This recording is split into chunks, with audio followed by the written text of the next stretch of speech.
Are you searching for the best in online black radio? Then go to blacktalkradionetwork.com, helping you filter through the noise. Real talk, black talk.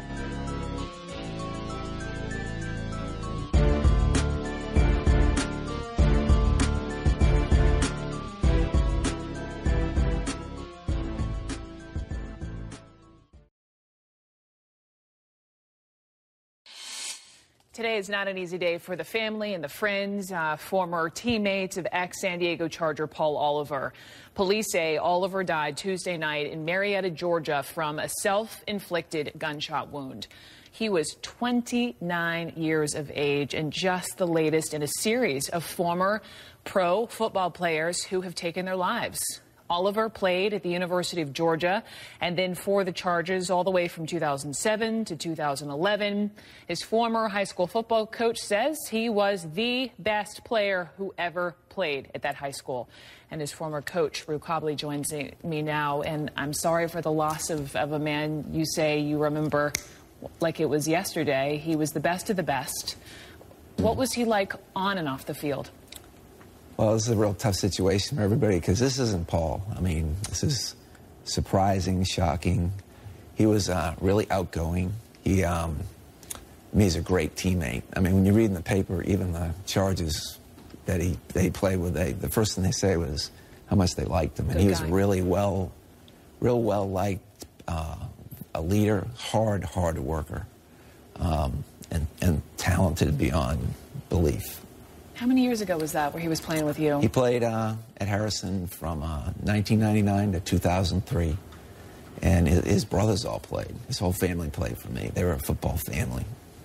Off the field, what kind of young man was he?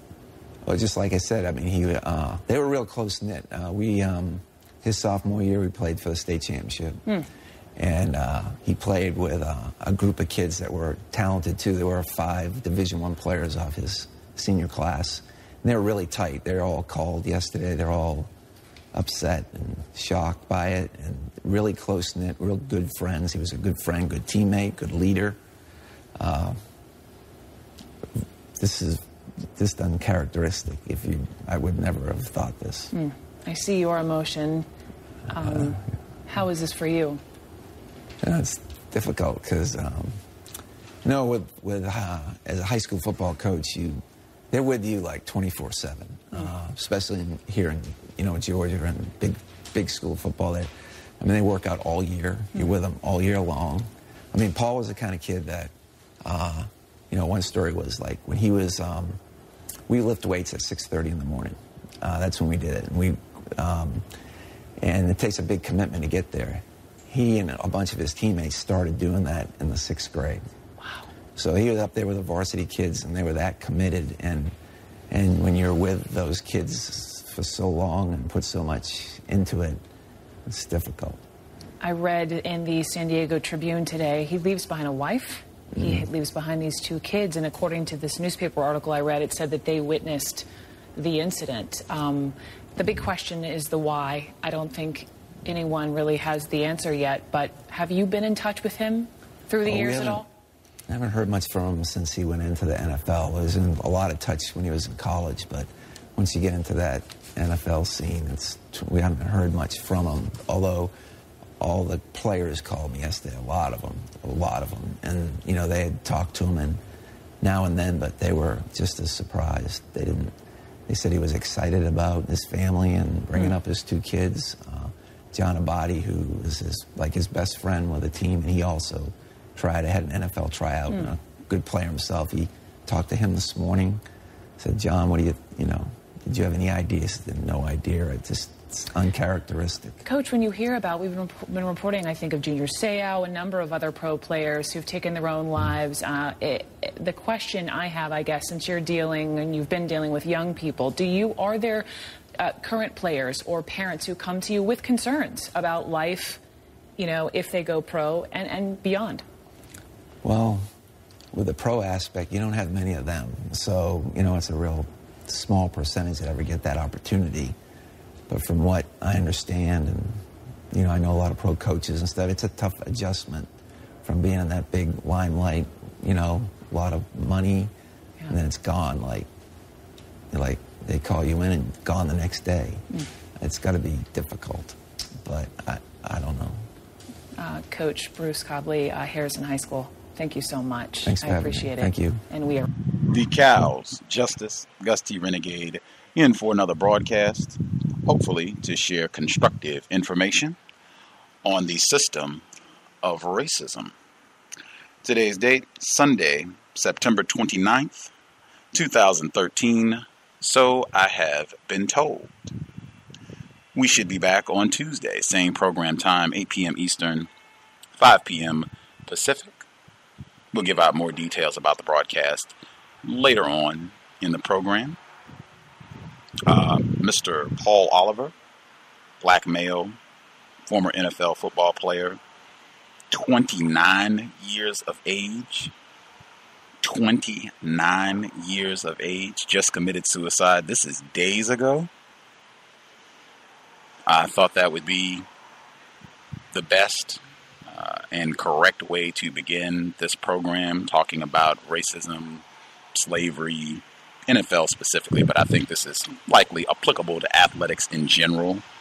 I think often that a lot of the comparisons that are made, some of the material that we're going to talk about, I think it gets very easy to dehumanize these people, human beings, and to not think of them the way that we would any other person, because they make a lot of money and they're thought of in a sense as gladiators. They go out, and a lot of them, they're huge in terms of physical stature and muscles and that sort of thing, and they go out and do all these amazing feats in their respective sports. But with this rash of suicides that have been happening over the past few years and what have you, I think that should really drive the point home about how easy it is for these people to be used and disposed of, totally forgotten about. I guess quick passage that I will read to kind of start things off. This is Kellen Winslow, also a black male. He is a retired football player, not just a football player, Hall of Fame football player, retired. He wrote a foreword for a book that is also dissecting racism in sports. And in the foreword for the book, I think this also hits it right on the head. Great way to begin the broadcast today. Mr. Winslow, he writes, "The truth of the matter was and is simply this. I am an African-American male who had a special talent to play sports, in my case, football. As long as I was on the field of play, I was treated and viewed differently than most African American men in this country. Because of my physical abilities, society accepted and even catered to me. Race was not an issue. Then reality came calling. After a 9-year career in the National Football League, filled with honors and praises, I stepped into the real world and realized, in the words of Muhammad Ali, that I was just another nigger. Now that my special talent to catch a football and run over, around, and away from would-be tacklers was gone, the images and stereotypes that applied to African American men in this country attached themselves to me. Maybe they were always applied to me, but I was too deeply entrenched in the artificial environment of collegiate and professional sports to realize." Succinct, poignant, right to the point that we'll be talking about today. Again, that is Hall of Fame NFL football player and self-admitted nigger, Mr. Kellen Winslow. Our guest for today's program, she has written pretty extensively on these matters. It'll be great to see what she thinks about all this and to get more in depth in her written material. She was suggested by the one and only Bruce Fine. She came across one of her articles that was discussing fantasy football, slavery, and race. And she thought it would be great to have her on the program to go over more of her work She said that she doesn't really do a lot of radio programs and what have you, and was a little nervous. And I told her it was shouldn't be anything to be nervous about. We are fans of her work. I've read her material, and it's pretty solid. It'll be great, I think, to get into more detail and see what listeners think if folks have any questions. Joining us live to discuss these topics on the NFL, football, slavery, racism. Real pleasure to have her on the program. Our guest, Miss MacKenzie Ryan. Miss Ryan, are you with us? Yes, thank you for having me. Outstanding. Glad to have you on to share a bit of your Sunday evening with us. Before we get started, anything that you think our listening audience should know about you and the work that you do? Well, I mean, this kind of isn't so much a professional interest of mine because I've kind of backed away from doing academia, but it's something that I find personally interesting. And since, I'm a big NFL fan, I'm a Packer fan, so giving up this Sunday is fine because it's the bye week for Packers. I guess it's just something that I noticed and felt kind of I just felt really moved to write about because it's something that I've, I guess, noticed in kind of being a fan and somebody who plays fantasy football and that. So, so I hope I can provide some more in-depth analysis into kind of some of these things. Right on. For listeners who have not seen you or not familiar with your work, you are a white woman, is that correct?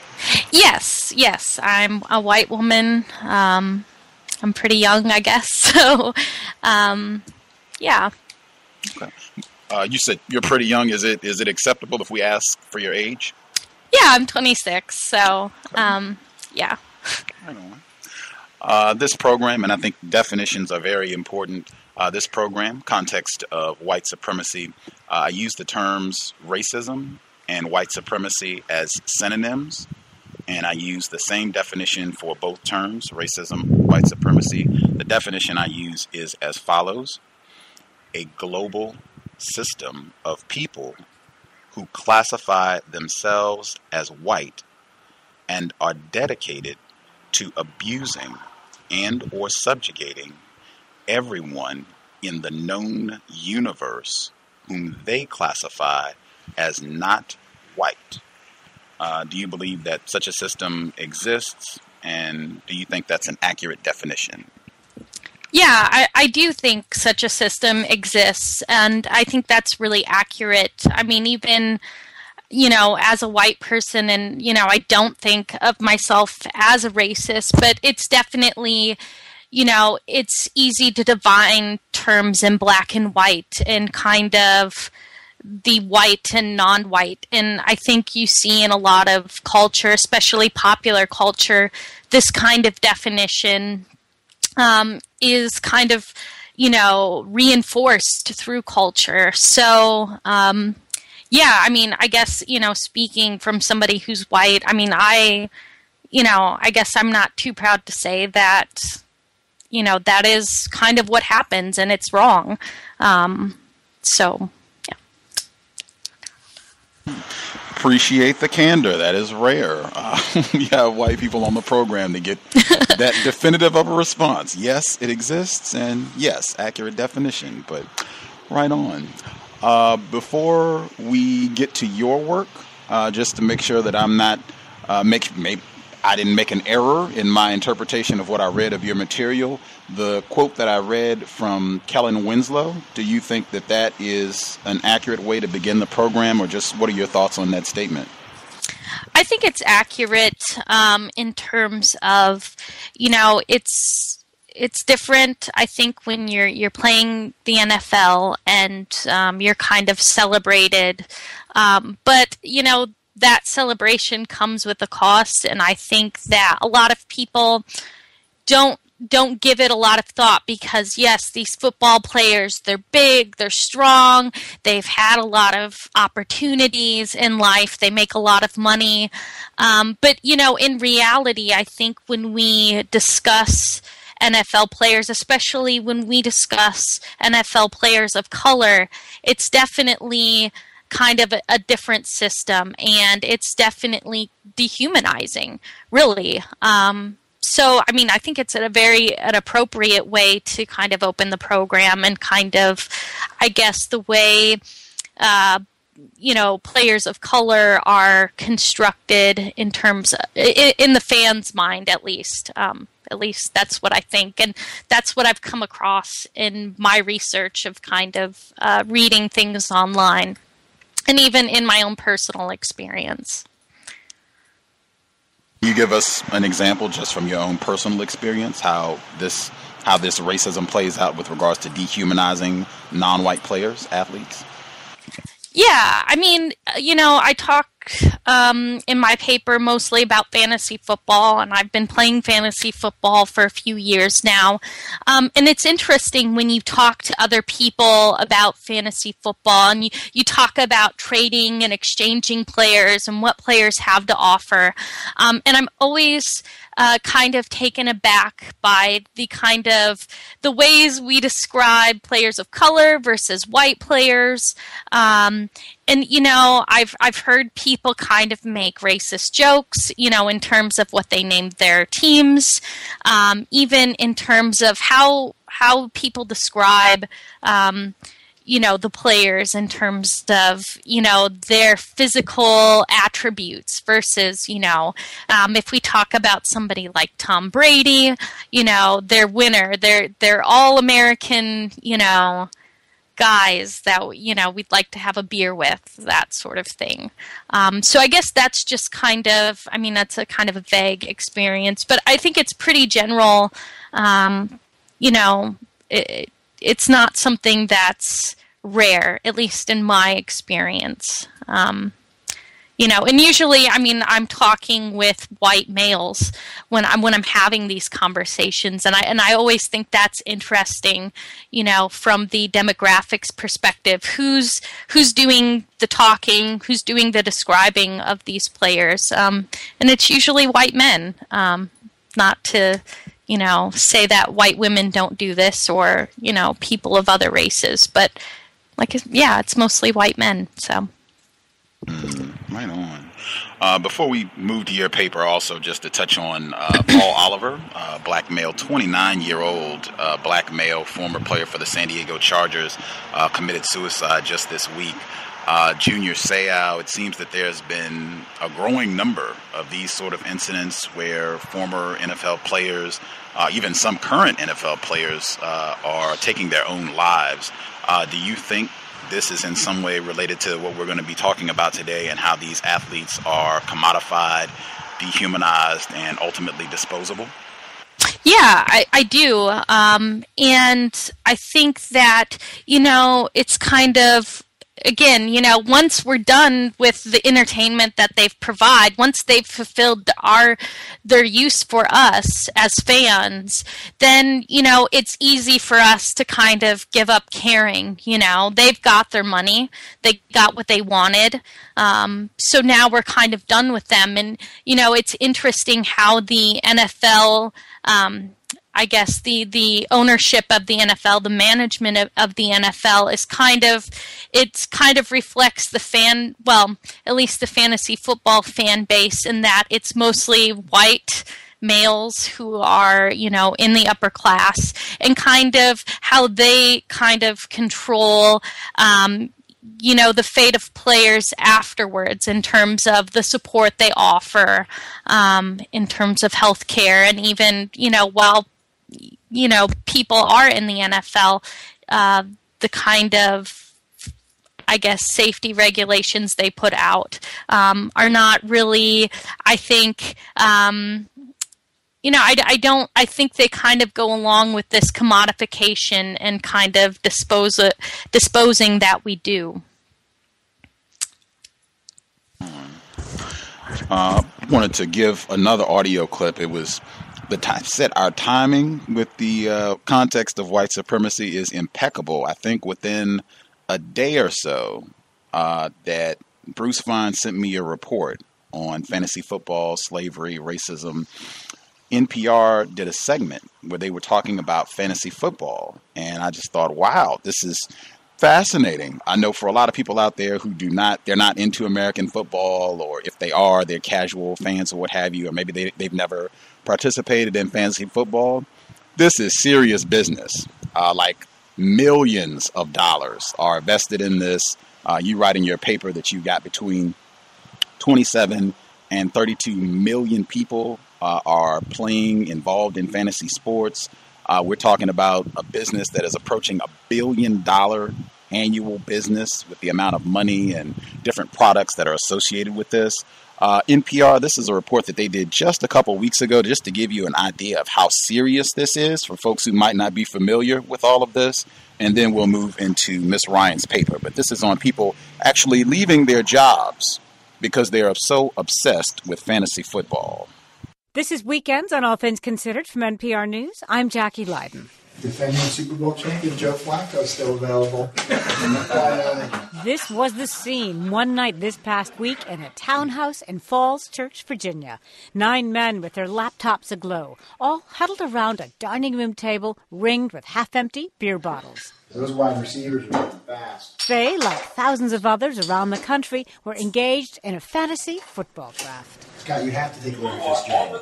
You had Larry Fitzgerald every year we've had this league. 'Tis the season for football-starved fans to pretend to manage their own teams, selecting players and tabulating their real-life statistics after every game, and sometimes at the end of the season, receiving a cash reward. Fantasy sports is a huge business, with an estimated 36 million people in the U.S. and Canada picking teams and talking trash. And now we may be at a tipping point. Meet Drew Dinkmeyer. I'm a 31-year-old former investment analyst turned fantasy sports professional. That's right, a fantasy sports professional. He left his job for a full-time career playing fantasy sports. Now, before you get any big ideas, Drew Dinkmeyer is among the elite. He's been recognized as an expert for years. So you can stop writing your resignation letter right now.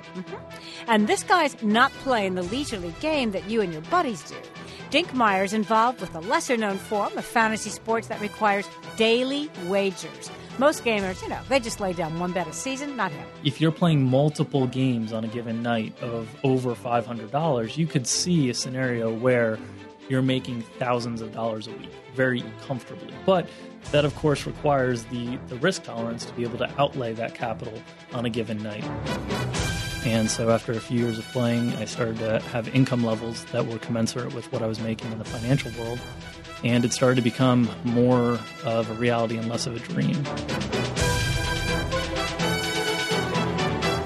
Dinkmeyer likens what he does to day trading on the stock market. What you're doing is you're trying to find a company that is trading for less than it's really worth. You're trying to unlock value. So if there's a company out there that's priced at $50 on a given day, and you think that company is really worth $60 or $70, you want to own that company and invest in that company. And that's the same thing daily fantasy players are doing. They're given a list of prices for all the individual players, and they have to figure out which ones are worth more than those actual prices to compile the best team that can put together the most points. Now, if you're still thinking, this dude's nuts, or just really, really lucky, he's not entirely reliant on his gambling income.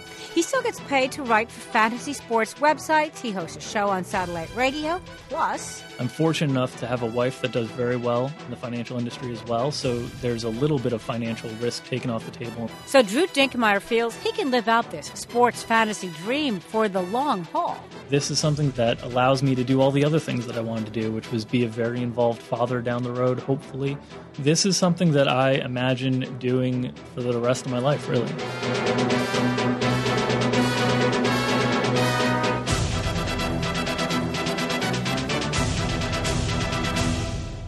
Wowee. It had been a while since I heard that, but having just read Miss Ryan's reports, wow. I will just hush. Do you have any thoughts on what you just heard in that audio segment, Miss Ryan? I think fantasy football is fun, but I would say it's a little bit ridiculous to quit your job. But, it's not, I guess it's not unheard of. And, I mean, this is almost $1 billion industry. So, I mean, there's people whose sole job is writing about fantasy football for, guys like the one in the interview who quit his job. So, yeah, I'm blown away, but it's not unheard of, I guess. I think we're going to hit a lot of the points and I suspect that was a white person. This was radio, so I didn't get to see him. But if I had to guess, if I had to wager, I would say I think that's a white male that they were talking to. I think a lot of the points that he touched on in terms of talking about fantasy football as being similar to the stock market, buying, trading stocks, assessing value, a lot of that you touch on in your report we're going to get to directly. The report that you wrote that's on fantasy football is titled Stock and Human Bondage, Fantasy Football and the Perception of Player as Point Total. Before I ask you to explain what your purpose was in writing this report and who your intended audience was, I just want to read a quick paragraph to give listeners an idea of what you're talking about. You write that fantasy football serves as a kind of slave owner simulator, allowing team owners to trade and utilize players as statistical packages whose health and well-being are only brought into the equation if an injury will prevent their scoring of points in a given week, or if their general physical condition is so exceptional as to warrant particular attention as a fantasy selection. The league employed by fantasy football participants and the sports media at large in discussing African American football players in particular becomes especially racially charged. What was the purpose of this report, and who was your target audience? I guess, when I originally wrote this, I didn't have a particular target audience. When I wrote this, I was studying for my master's in popular culture at Bowling Green State University in Bowling Green, Ohio. And so I was writing this for my critical theory class, but this ended up actually becoming a part of my master's thesis on NFL fandom and kind of how NFL fandom in particular reflects views of gender and race, and even religion to some point in the United States. So I guess, I write, I don't think I'm the best writer in the world, and I don't like to use a lot of academic jargon. So, I'm basically writing for anybody who might find what I'm writing interesting. So that was kind of what this paper was kind of written for and to. How did your, professors or your academic colleagues, how did they respond to your report? That was interesting. My professor at the time, he really, really liked my paper, which was kind of surprising because he, number one, is not a sports fan. He does not like sports, and he really does not like football. One of the interesting things in terms of my colleagues at the time, we were actually playing in a fantasy football league together. And, I mentioned what I was writing about, fantasy football and race. And I basically kind of got laughed out of the room because, I think when it comes to things like fantasy football, it's not serious. So, the ways in which, we may talk about players might, they were basically saying, it really means nothing if we talk about people like this, or, if we don't really care about the real people, if we just objectify them, it doesn't matter. So, not all of my colleagues, but a lot of them kind of had that response. So, but my professor liked it, and that was the important thing. So, you write, just talking about words, how this stuck out for whomever found your paper to be of interest. You write, in essence, I will argue that the commodification of NFL players via fantasy football further problematizes ways fans think and talk about race in the context of sports. I believe that this context also has implications for shaping the ways fans think about race in terms of their lives outside of fantasy football. Can you elaborate? Yeah, I mean, I think, a lot of people believe that we're living in a post-racial society, that race doesn't really matter anymore. Obama's in the White House, and if people were really all that racist, then, Obama wouldn't be president. But I think it's just the opposite in terms of that I think race still does matter if you look at the criticisms of Obama and even what I'm analyzing here, fantasy football.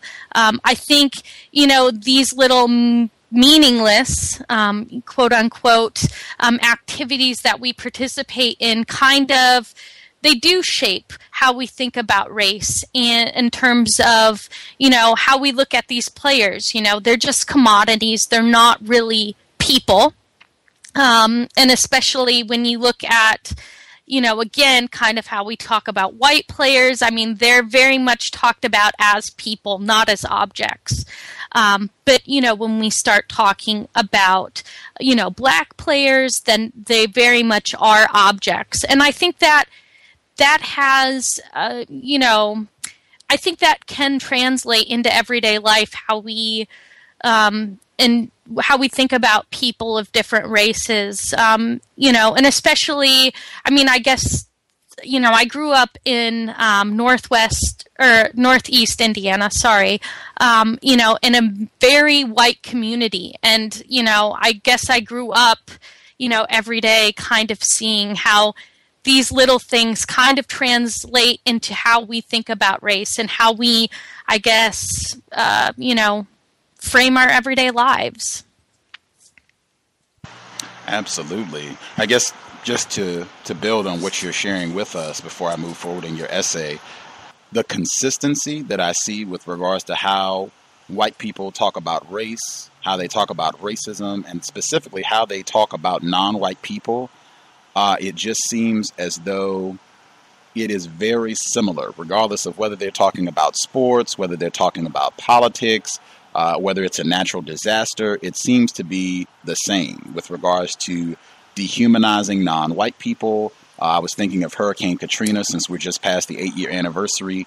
They were not people. If people want to compare the fires that happened out in the Southwest this summer or the floods in Colorado right now, I don't hear those people being talked about as refugees. In fact, if you want a crystal example, Katrina, they were rapists and refugees. In Colorado, where marijuana is legal, they were giving out free joints. I could not imagine them giving out free cannabis in Louisiana after Hurricane Katrina, because what they said with the floods in Colorado was these people are stressed and we want to help them relax. And they said they had hundreds of people lined up and they're just giving it away. No arrests. Police were present. No issues. I cannot imagine a group rolling up in Louisiana and saying these people are stressed. We want to hand out cannabis at the Superdome here. Folks are under great duress and we just want to help them relax and move through a tough situation. The dehumanization with regards to the way that black people are talked about, with athletes specifically, if it's a black athlete, they were just born to do this. This is what they were just blessed to do. Or Jimmy the Greek, they got this from their slave ancestors. It's just in the DNA of black people to be phenomenal athletes and runners and whatever else they're going to do. If it's a white person, he worked hard. She worked hard. They are cerebral. They thought this out. They're a student of the game. They earned this. They had the grit and grime and sacrifice to get this. Whereas black people, they were coddled. They were given this, or they just had some sort of God-earned ability, God-given ability to do whatever their athletic talent is. Is that making sense what I'm saying? Oh yeah, and another part of my my master's thesis, I have a chapter dedicated to Tim Tebow and talking about Tebow and kind of race, because there's definitely a difference between how the NFL fan, at least studies that I've read. white fans make up about 83% of NFL fans. And there's definitely a difference between how they kind of, treat white players versus black players. One of my favorite articles was from a sports writer, Palish Ghosh, I think is how you say his name. But he wrote that he still sees signs where white fans will embrace a white star more than a black player. Even if there's no white players good enough to cheer for, they'll still cheer for black players. But there's definitely kind of something missing between the relationship between the white fan and the black athlete, because you hear so many white fans complain that there's too many minorities playing sports, So they will celebrate the accomplishments of black players, but, they kind of want, white players such as Tebow, even though, many people think he's not good. He was in some ways, and, maybe still is, even though he's not playing in the NFL right now, kind of a great white hope. But yeah, I definitely, see that difference, and even the way that, black players are talked about in terms of skill level. You do see a lot of, they, like in terms of the quarterback position especially, that's seen as a very cerebral position. And that's why, I think that there's not a lot of successful black quarterbacks in the NFL because they're just not given that opportunity. They're seen by fans and coaches alike as not being able to cut it cerebrally. They have the physical, abilities and the cerebral, but they're kind of given less of a chance. And I kind of talk about that a little more, but I don't know if that's what you want to talk about or not. Oh, I just want to get through the fantasy football article first, Yeah. But I have your thesis as well on analysis No, that's fine. of National Football League fandom and its promotion of conservative cultural ideas about race, religion, and gender. Yes. Same vein. Yes. Before we get to that piece, which I think is, you said about the comparisons with Tim Tebow and President Obama, outstanding stuff. You also reference William Roden, black male. He's done a lot. He's written for the New York Times. He's used to be a fixture on ESPN. I think he's most known for his book, $40 Million Slave. We've talked about it a lot on this program. I thought this was just a great portion of text right here. You write, talking about Roden's work, that he argues that for the black athlete, professional sports are a figurative type of slavery that puts black athletes at the pleasure of the white men who signed the checks and the white media who told the stories, and rather than this unfair system provoke any sort of sympathy, it was endorsed by the average fan who was typically already nursing resentment at the quick wealth these athletes attained and sometimes flaunted. How can one be a $1 million slave if one makes a fortune playing sports? Should they not just be grateful that they have been able to improve their lot in life? While this may seem rational to those of us who make less than that in jobs we perceive to be more difficult, Roden argues otherwise. To make this point, Roden uses the example of New York Knicks forward Larry Johnson and the controversy that surrounded him during the 1999 National Basketball Association. Larry Johnson refused to talk to the press despite being assessed fines from the league for not doing required press interviews. When Johnson finally agreed to hold a press conference, he talked about how he and his teammates were rebellious slaves, in quotes. This caused a firestorm and media backlash for him as people objected to the claim that the NBA was like slavery. Again, how can someone complain when making millions of dollars each year? Roden argues that Johnson's complaints were about more than money. Real important point, because I hear this being brought up a lot. I think Warren Sapp, former NFL player, had made a similar comparison with regards to this being like slavery. I think you do a great a great job in your essay of saying that it's not so much about money, it is a parallel explaining a power relationship between white owners, white head coaches who are in a power position over black athletes, much in the same way the plantation, white owners, black bodies, male and female, being used to generate wealth for these white landowners. Can you explain? Yeah, I think I talk about kind of what Vikings running back Adrian Peterson during the kind of labor dispute between the NFL owners and the players. And he, if I can just read his quote, he's talking about the issue of NFL owners refusing to reveal financial information to players. And he said, if they have nothing to hide, just give us the information. Why not? Obviously, there's a lot to hide. These guys are professionals and they're maximizing what they do. But they know if all this information comes out, the information the players want, it'll be right out there for everyone to see. It's a ripoff, not just for the players, but the people who work at the concession stands and at the stadiums. It's modern day slavery, you know. People kind of laugh at that. But there are people working at regular jobs who get treated the same way too. With all the money, the owners are trying to get a different percentage and bring in more money. So, I do think that there's kind of this, control and kind of pulling, that's done on the side of the owners as well.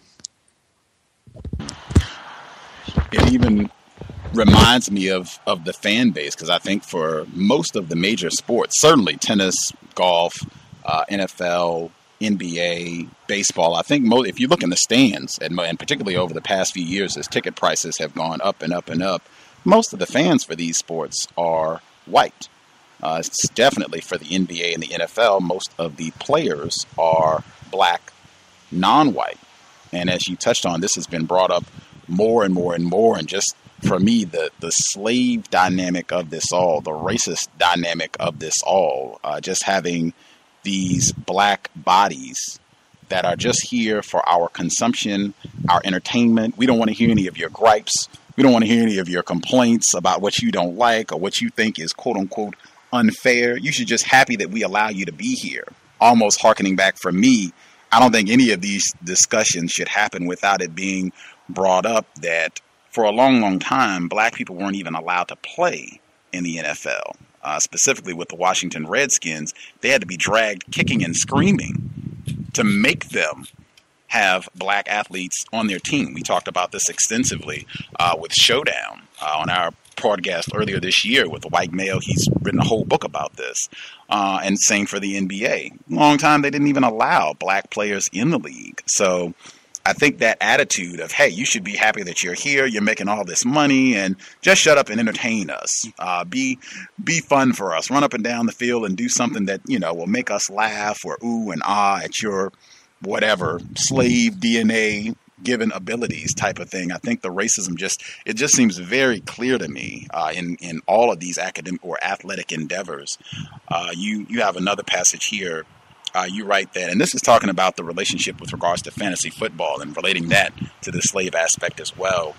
You write that vicarious management invites audiences to identify with the institutional regimes of the NFL and the authorities who conduct them rather than with the athletes.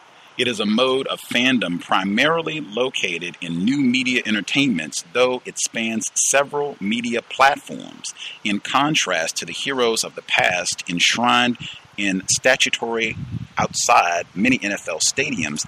Athletes framed by this mode of fandom are positioned as property, often valuable, but ultimately disposable. I want to skip down and read one more paragraph before I get your thoughts. You also write, by viewing players as commodities, as simply properties to be added, cut, and traded, this changes the way we think and talk about those players in terms of their humanity, particularly players of color. As one person stated on their Tumblr, funny how my fantasy football draft just felt a lot like a slave auction, but at least my best player is named Aryan.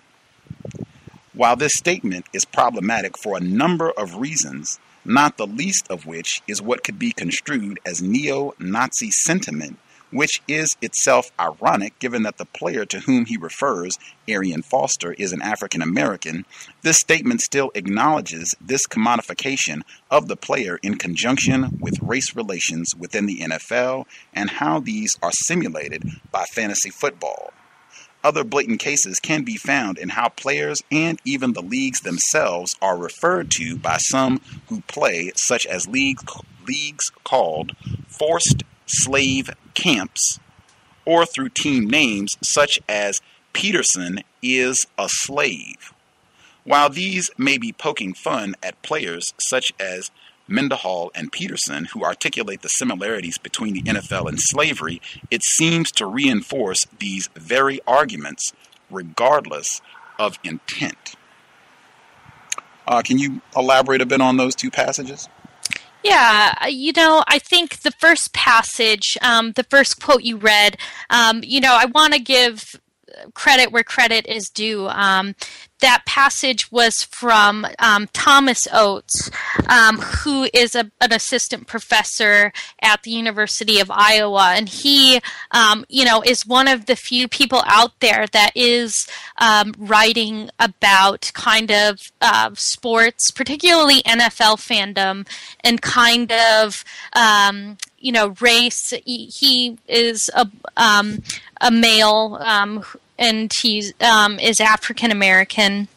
But he has written quite extensively and, has really, at least for this paper, this essay, really influenced my work and kind of providing theoretical framework for that. But I think in terms of, what you read, I think people they say that there's no I'm not being racist, no offense, meant by what I'm saying, but then, they have like Peterson is a slave, or, the forced slave camps, this very, very direct language. But even, when the intent isn't there, when they're really not trying to be offensive or really, I guess, mean what they're saying, they're still kind of contributing to this kind of racist rhetoric. I've seen names over the years and, they're kind of escaping me now, but, you've just seen these kind of, off the cuff mentions to, a player's race, and also with them kind of being slaves, quote unquote, and it's pretty funny. But, I really do think that, again, they're kind of reinforcing the arguments that I'm making in terms of how fantasy football and fans in general kind of look at race and kind of how they objectify black players and how they kind of use that to influence their views of race in everyday life. Absolutely. I'm as you said about that reinforcing, I think that for white people as a victim of racism, I don't believe, and I've seen too much evidence at this point, I don't think that this sort of conduct is being done unconsciously, even though I'm not saying that it can't be. I don't think it is. I think a lot of this for white people, they are very aware. They're very conscious of racism at all times and how they are supposed to function in relationship to non-white people, and particularly that power dynamic.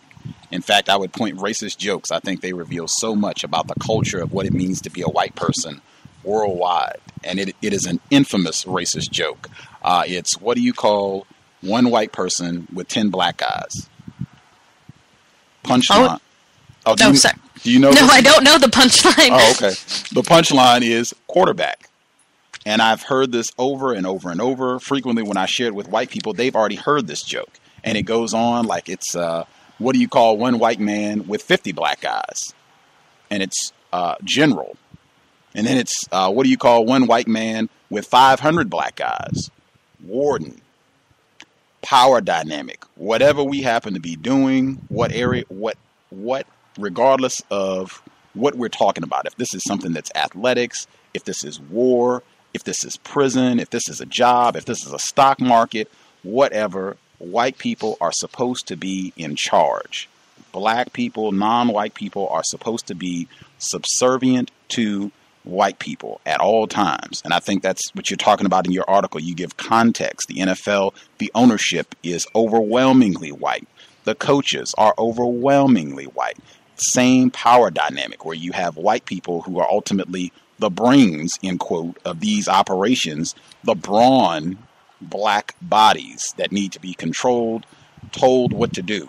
Even in the film The Blind Side, same thing. Even if you do have a black person who has some sort of special talent for athletics, they need white brain power to show them what to do, to lead them to get that championship. And just having that reinforced over and over again, I don't think this is being done unconsciously. I think white people are very conscious of this at all times. And I would cite, this is another passage that you have here with regards to the consistency. This is not anomalous. I see this all the time for years and years and years. It would be strange if I didn't see this, where you write that you're talking about fantasy football again. Some guys are drawn to players of the moment, driven by the alchemy of fantasy magazines, internet experts, and fellow league members. They grab a hot, all-emphasis original, stud running back, Sean Alexander, a hot second running back ready to explode in a new system, Deuce Staley, a brand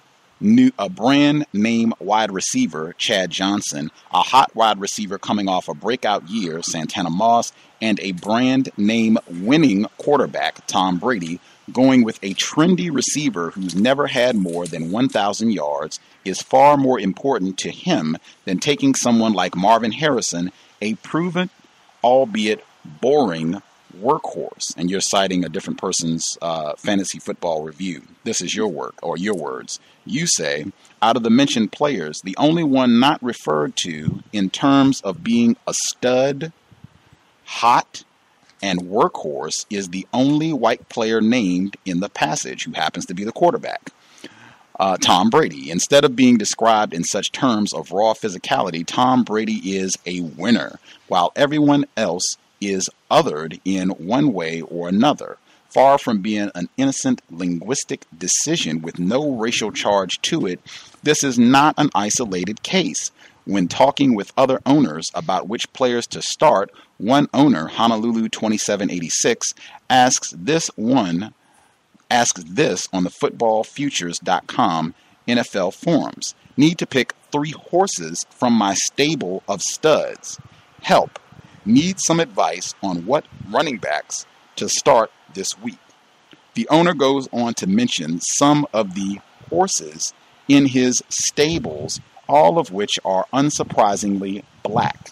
Interestingly enough, this same sort of language was used to describe slaves up for sale. A former slave named James Martin recounted in an interview a typical scene from a slave auction. They calls the men bucks and the women wenches. At these slave auctions, the overseer yells, "Say, you bucks and wenches, get in your hole. Come out here." Then he makes them hop. He makes them trot. He makes them jump. "How much," he yells, "for this buck? 1,000? 1,100? $1,200? Then the bidders make offers according to size and build. Even that passage right there reminded me of the NFL Combine, where they go through a lot of the same procedures. And I think William Roden and several others have also made a similar comparison to what happens at the NFL Combine, where you have players evaluated much like you would slaves on the auction block. But your thoughts on that section? Yeah, I mean, I didn't even think of that in terms of the Combine, at least when I was writing this. But, you're right. And I think that's kind of what made me write this paper is, I read about fantasy football and I read about the NFL, and I keep, I guess I was going back to like high school history when we were learning about U.S. history and slavery and kind of, the accounts from, I guess slave auctions and that, and seeing like men talked about in terms as animals, like these hot studs, and just like very animalistic terms. And I guess that is something that's a trend in kind of sports writing that I'm very kind of disturbed by. And I guess I think, again, this kind of language, I mean, you're right. I mean, I don't know if people who are using this have a good enough understanding of history to kind of connect, 2 and 2 together. But I think that there's there's a reason why they call them bucks. They call them studs. You never see Tom Brady, or any white player discussed in these terms. Very rarely will you see it. It's mostly, again, kind of this physical, kind of animalistic kind of rhetoric that surrounds the black players versus the white players. I definitely want to spend some time talking about your thesis as well, because the Tim Tebow comparison to President Obama is fascinating, particularly given what I saw just hours before we went live about Tim Tebow, and he's not even in the NFL right now. I wanted to check to see if our co-host had questions, and also I do see some listeners who have questions as well. I'll give out the number, 760-569-7676. And the code is 564943 #. Press *6 if you have questions. The number one more time is 760-569-7676. And the code is 564943 #. Press *6 if you have questions. Justice, if you have some questions for Ms. Ryan, your line should be open. Please proceed. Can I be heard? Yes, ma'am. Greetings, Ms. Ryan. Hello. Hi. Do you think most white people like fantasy football? I think it's kind of hard in terms to say, all white people like this. Because I think first, I shouldn't say you have to be a fan of the NFL, but I think there is kind of evidence out there that a lot of who plays fantasy football are white people. At least the large majority people who play fantasy football are white. And even when looking at kind of NFL fans in general, even though the NFL has kind of been making moves in terms of Latinos and also women fans, you generally have a white male audience, overwhelmingly so.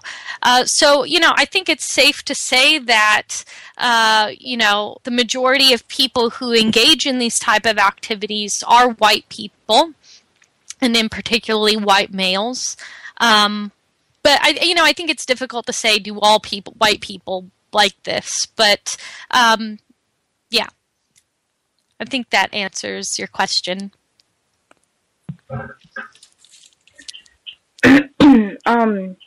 What do you like about playing fantasy football? I guess one of the reasons why I play fantasy football is it's something to kind of do with friends. The leagues that I've played in, I'm always playing with people that I know. And I also like it because it gives me a reason to watch other football games other than the Packer game. So, I guess it kind of gets my interest up more. And it's kind of, it's just kind of fun in terms of you play this game and, you could have all the best players in the NFL and still lose, in terms of points. So I guess it's just something fun that I like to do with friends. And, yeah.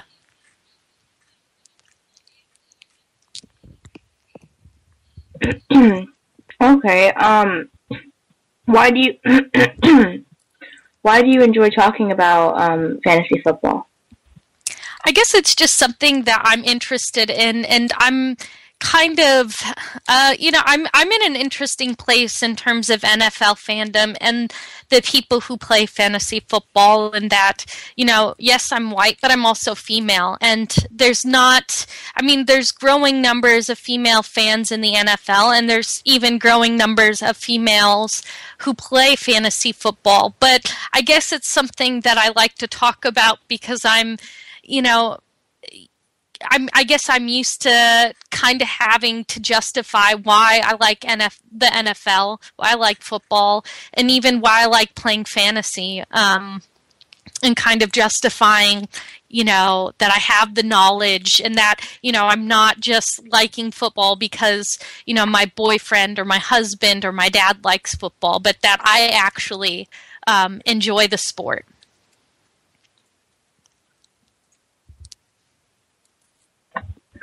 What is your view on the fact that white people own, trade, and manage black athletes? I think it's very interesting, and as I write about, I do think that it kind of echoes back, definitely to slavery.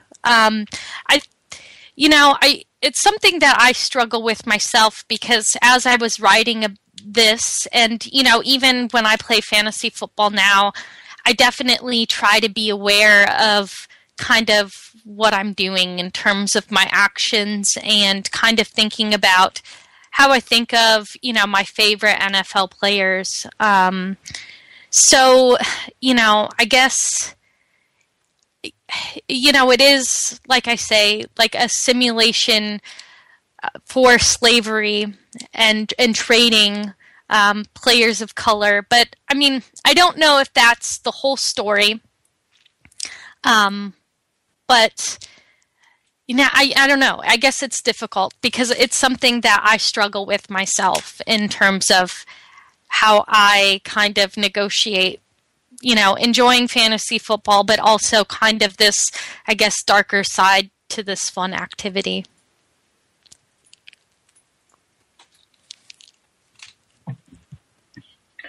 I know this happens all the time, so I'm just curious to know, in your opinion, how should non-white people respond when white people practice racism against them during sport games in order to get white people to stop practicing racism, white supremacy? I guess this is a tough question for me to answer too, because I think, I guess growing up, I grew up in a very racist town. And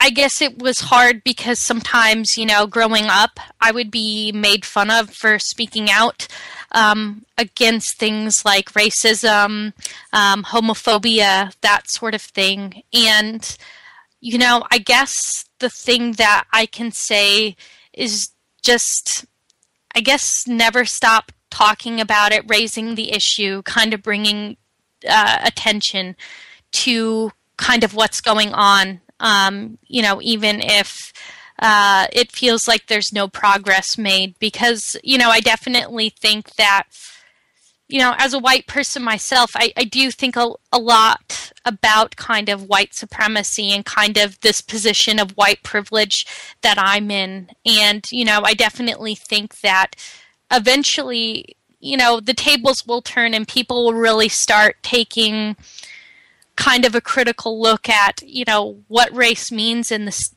the United States, and kind of hopefully start to move towards equality. But, as somebody who's tried to speak out against these issues and try to bring it to, as being a white person, trying to bring it to the attention of other white people, while it's sometimes effective, it sometimes falls on deaf ears. Like I said earlier in the program, when I originally wrote this paper, I was talking to some of my colleagues about it, who just happened to be white men.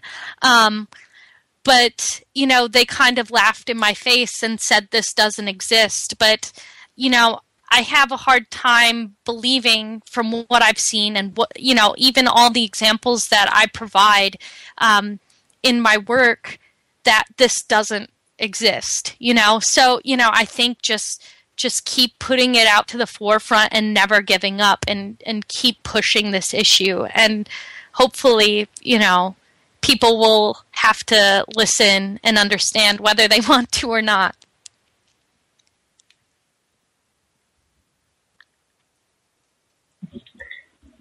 If you had to be honest, do you think white people could stop football altogether? Stop football?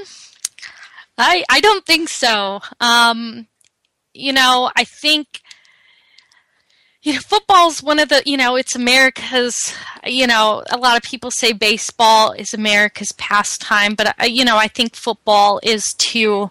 But I don't know if football's necessarily the problem, but I think it's the way people think about football, and this has definitely kind of been part of the public debate in terms of player safety. And, I think, sadly, it's going to take, probably more white players being affected by all of this to kind of see some change. And that's something that's really kind of disappointing, to put it lightly, in my opinion, to kind of start to reframe how we think of football, and particularly in the NFL. But I don't know. Like I said, I don't know if football will ever be able to be stopped, because I think football is something that's not inherently bad. I think there's a lot of good things about sports. Sports bring people together. But, I often think, and this happens more so probably in professional sports, that there's just some aspects of it that we go about thinking it in terms of, it's really easy for us to kind of put the blame on players who make a lot of money, that this is what they chose. And, yeah.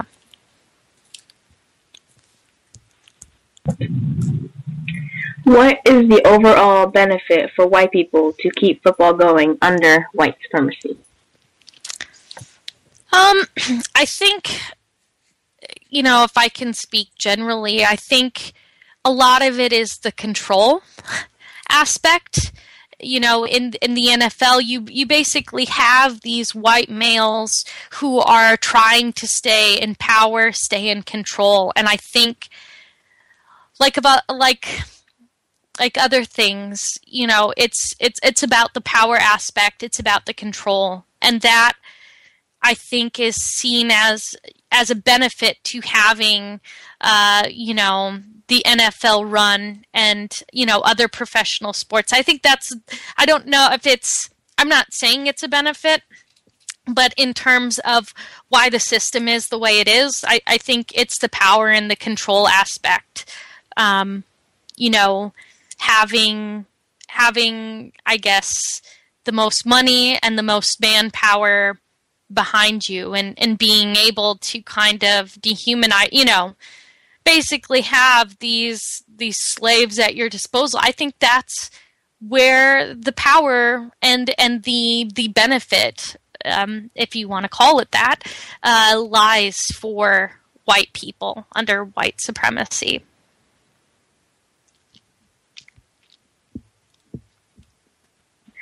Thank you for answering my questions. Gus, go ahead. Context of White Supremacy. Before I hit listener dialed in, he had a question. You said you grew up in a really racist town. Can you give us as much detail as possible, like racist things that were done or said? Yeah. So I grew up in a town that was like 99.8% white. And, I think in terms of, there was a lot of discrimination against people, black people, Latinos, because there was kind of a growing Latino population in my town.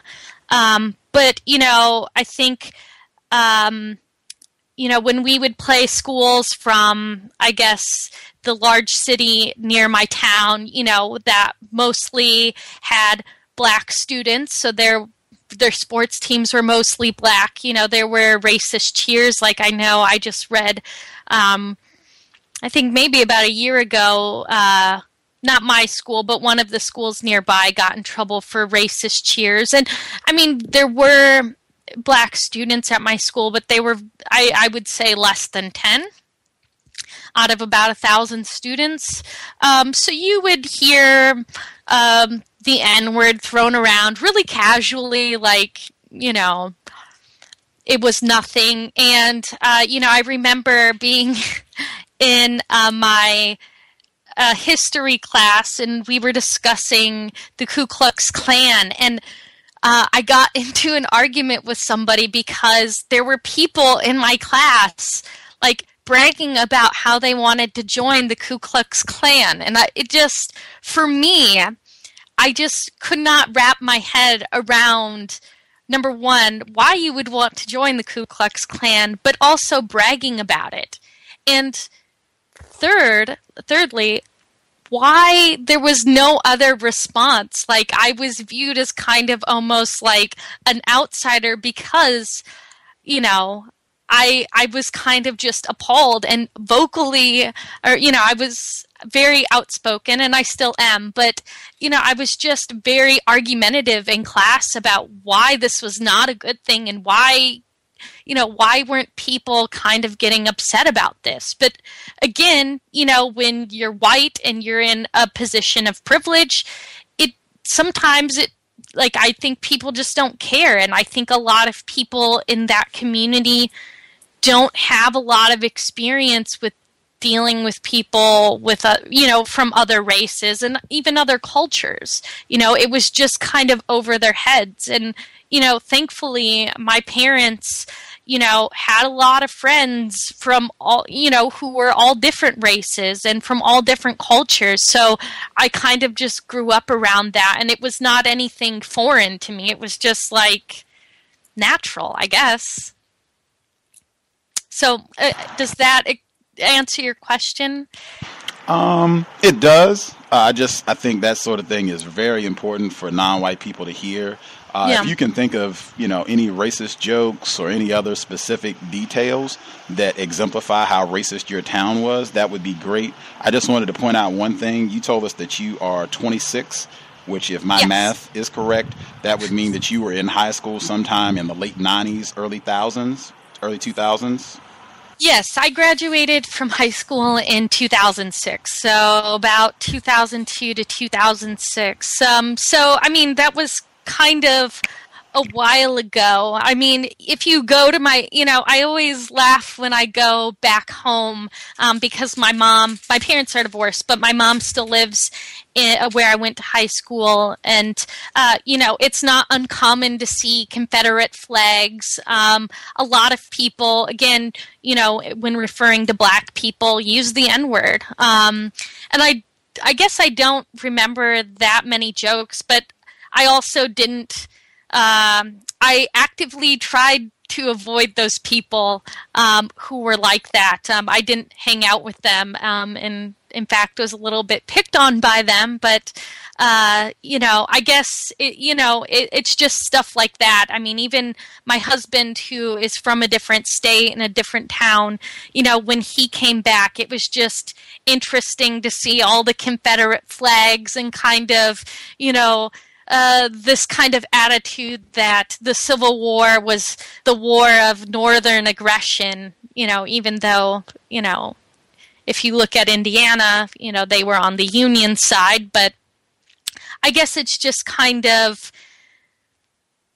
very small examples, but I think are very big in terms of how, people are discussed and kind of, this kind of admiration for the Ku Klux Klan, because the county that I lived in was actually had one of the biggest KKK groups in Indiana, besides Marion County, where Indianapolis is. So That's saying a lot for how small the county I lived in was. So just stuff like that, I guess, very, very kind of closed-minded thinking. Wow. Fascinating. I'll hit the person that dialed in. I just want folks to think about that, because you hear frequently, particularly as you pointed out in the quote-unquote post-racial President Obama era, you hear all the time that it's young white people are not going to pass on this legacy of intolerance, bigotry, and hatred. These are young white high school students bragging about their desire to join the Klan. They would, I presume, be in your same age group, mid-20s, early 20s right now. Very important, I think, for non-white people to think about that when you are told, as I am frequently, that young white people are not racist, or at minimum are less racist. Yeah, and I mean, well, and I just want to add one more example because, some of the same people who were talking about joining the Klan, I know when Obama first got elected, where they started a Facebook group called "The White House is Called White for a Reason," and it was all about protesting against a black man in the White House, which I thought was just outrageous, and I was just appalled at why would you even do that, but anyway, that's another example. I saw a lot of that. I saw bumper stickers and t-shirts that had that same sentiment, and I would just add that would be exhibit number 5,803. White people are not unconscious. I don't think you can construct a Facebook page and join it or make a t-shirt with that sort of sentiment and say this person is not aware that what they're doing is promoting white supremacy racism.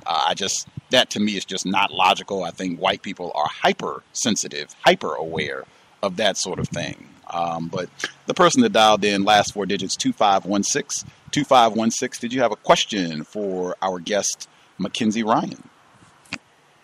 Yes, I just want to know whether she believes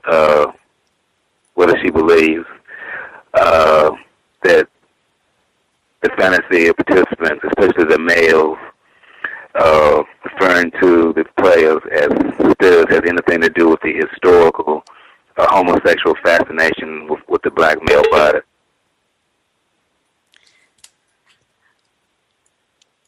Can I answer?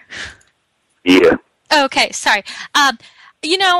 I think it does to, I guess I would agree. I didn't write about that, but I mean, it's definitely something discussed with the kind of white man's fascination with the black body. And so, I mean, I do think that there is some overlap there in why they refer to them as studs. And just the kind of fascination that I think we have with, and this doesn't just apply to the NFL, but all black athletes in terms of how we are just fascinated by their bodies. So I mean, I do think that there is a correlation there. Whether people, are aware enough of history to realize that, but I do think that even if they're not aware, they're still kind of perpetuating, this theme through their language and their actions.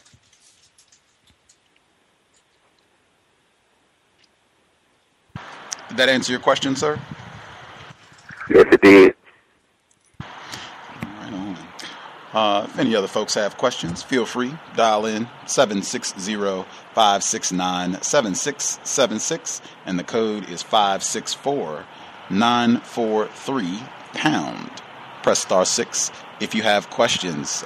Bruce Fine, she wrote in a question. I just wanted to get for the record, I am furious. There are people, Cal's listeners, who are writing me to tell me that they are watching Breaking Bad and not listening to the program. And the only reason that they know about the show is because I said it and was talking about the racism in the program. You can watch Breaking Bad anytime. I'm not even watching Breaking Bad live, and that's the only TV show I watch. At any rate, before I get Bruce Fine's question, just in the vein of the caller's question, which I thought was right on topic, great question. The commercial with this is from, I think, maybe 2-3 years ago. It was a commercial, and I think it might have even been for fantasy football or some other paraphernalia associated with NFL. But it had Adrian Peterson. It was a white man and a white woman. They were poolside. His white wife, she gets up, she gets in the pool. The white man is so obsessed with football, I think he's watching it on his phone or whatever, mobile device. His white wife gets out of the pool, and she has morphed into Adrian Peterson. She still has the white woman's voice, but physically she's Adrian Peterson. So she sits down, and she looks at her white husband, and she says, "You have imagined me as Adrian Peterson again." And the white man says, yeah, I have. And I thought that reminded me of the caller's question about even white men having these, I think, very sexual fantasies, ideas about the black male body. Do you remember the commercial that I'm referencing? I think so. I'm trying to think, and because I watch TV, but I usually watch it on like Hulu or, something via the internet. But I do remember a commercial being like that where he does morph into it. And it's, there's always this kind of joke. In fact, I was just reading something about, how that fantasy football has taken over your love life, and there was a joke about kind of your husband or your partner, calling out players' names while they're, having relations with you. So yeah, I do. I think I do remember that commercial, but yeah, it kind of reinforces what the caller was saying in terms of this kind of fascination with the black body, particularly of white males. The question, Bruce Fine, she's the person that found your report to begin with. She said, do you ask her if she thinks it is a conscious act of racism, white supremacy in fantasy football to have the auction drafts of all the names in the world for white people to come up with the word auction is a willful and conscious act of racism? It is consciously referring to the black male as a slave. And in these fantasy football, when they have the draft, do you think that's a willful act of racism for them to label it an auction draft? Yeah, I guess it's hard, and in an academic context, I guess I have to negotiate blaming people and saying that this is their intent and that they are being racist. But I think, again, it's part of this kind of this rhetoric that, is reinforcing this kind of this racial theme. And so, again, people who do play that kind of, or who do use the auction type format for fantasy football, I think they tend to be a little bit more racist in how they think about players. So, I do think that there's a connection. I don't personally play that format. So I can't speak to that personally, but, a lot of the examples that, I found, like the one person who is saying that their fantasy football draft felt like a slave auction, I do think that there's a very strong connection, at least, I think it's somewhat explicit. The person that dialed in, last four digits, 0673, 0673. If you had a question for MacKenzie Ryan, your line should be open. Yes. Can I be heard? Yes, sir. Okay, great. Thank you, Gus, for the show and your guests. I want to say to the guests, I do commend you on your work on this issue. I have two questions. The first question is, in regards to, I believe I heard you say that you're married or maybe you have a significant other, and I wanted to ask, is your husband or your significant other, is your significant other black, or what nationality is your significant other? The second question I have is, I want to know if you had any insights on why professional athletes, black athletes, are not organizing or maybe unionizing their wealth so they can have more power and maybe do more things to empower the black male status in America. Okay, so in regards to your first question, yeah, I'm married. My husband is white, and he is of Latvian descent. His mother's from Latvia, so, but I mean, he very much shares, you know, my views on this. This is something that, you know, he plays fantasy football with me, and, you know, he's been with me through all my work, and he reads my work and helps me edit it. So, I mean, yeah, and it's an issue that I think we're both we're very conscious about and very aware of, and very careful about how we talk about fantasy football and athletes in general. So does that answer your first question? Yes. Mm-hmm. Okay. And then on your second question, which I think is really interesting, about why black athletes are not kind of pooling together, because I think that they do have a lot of power.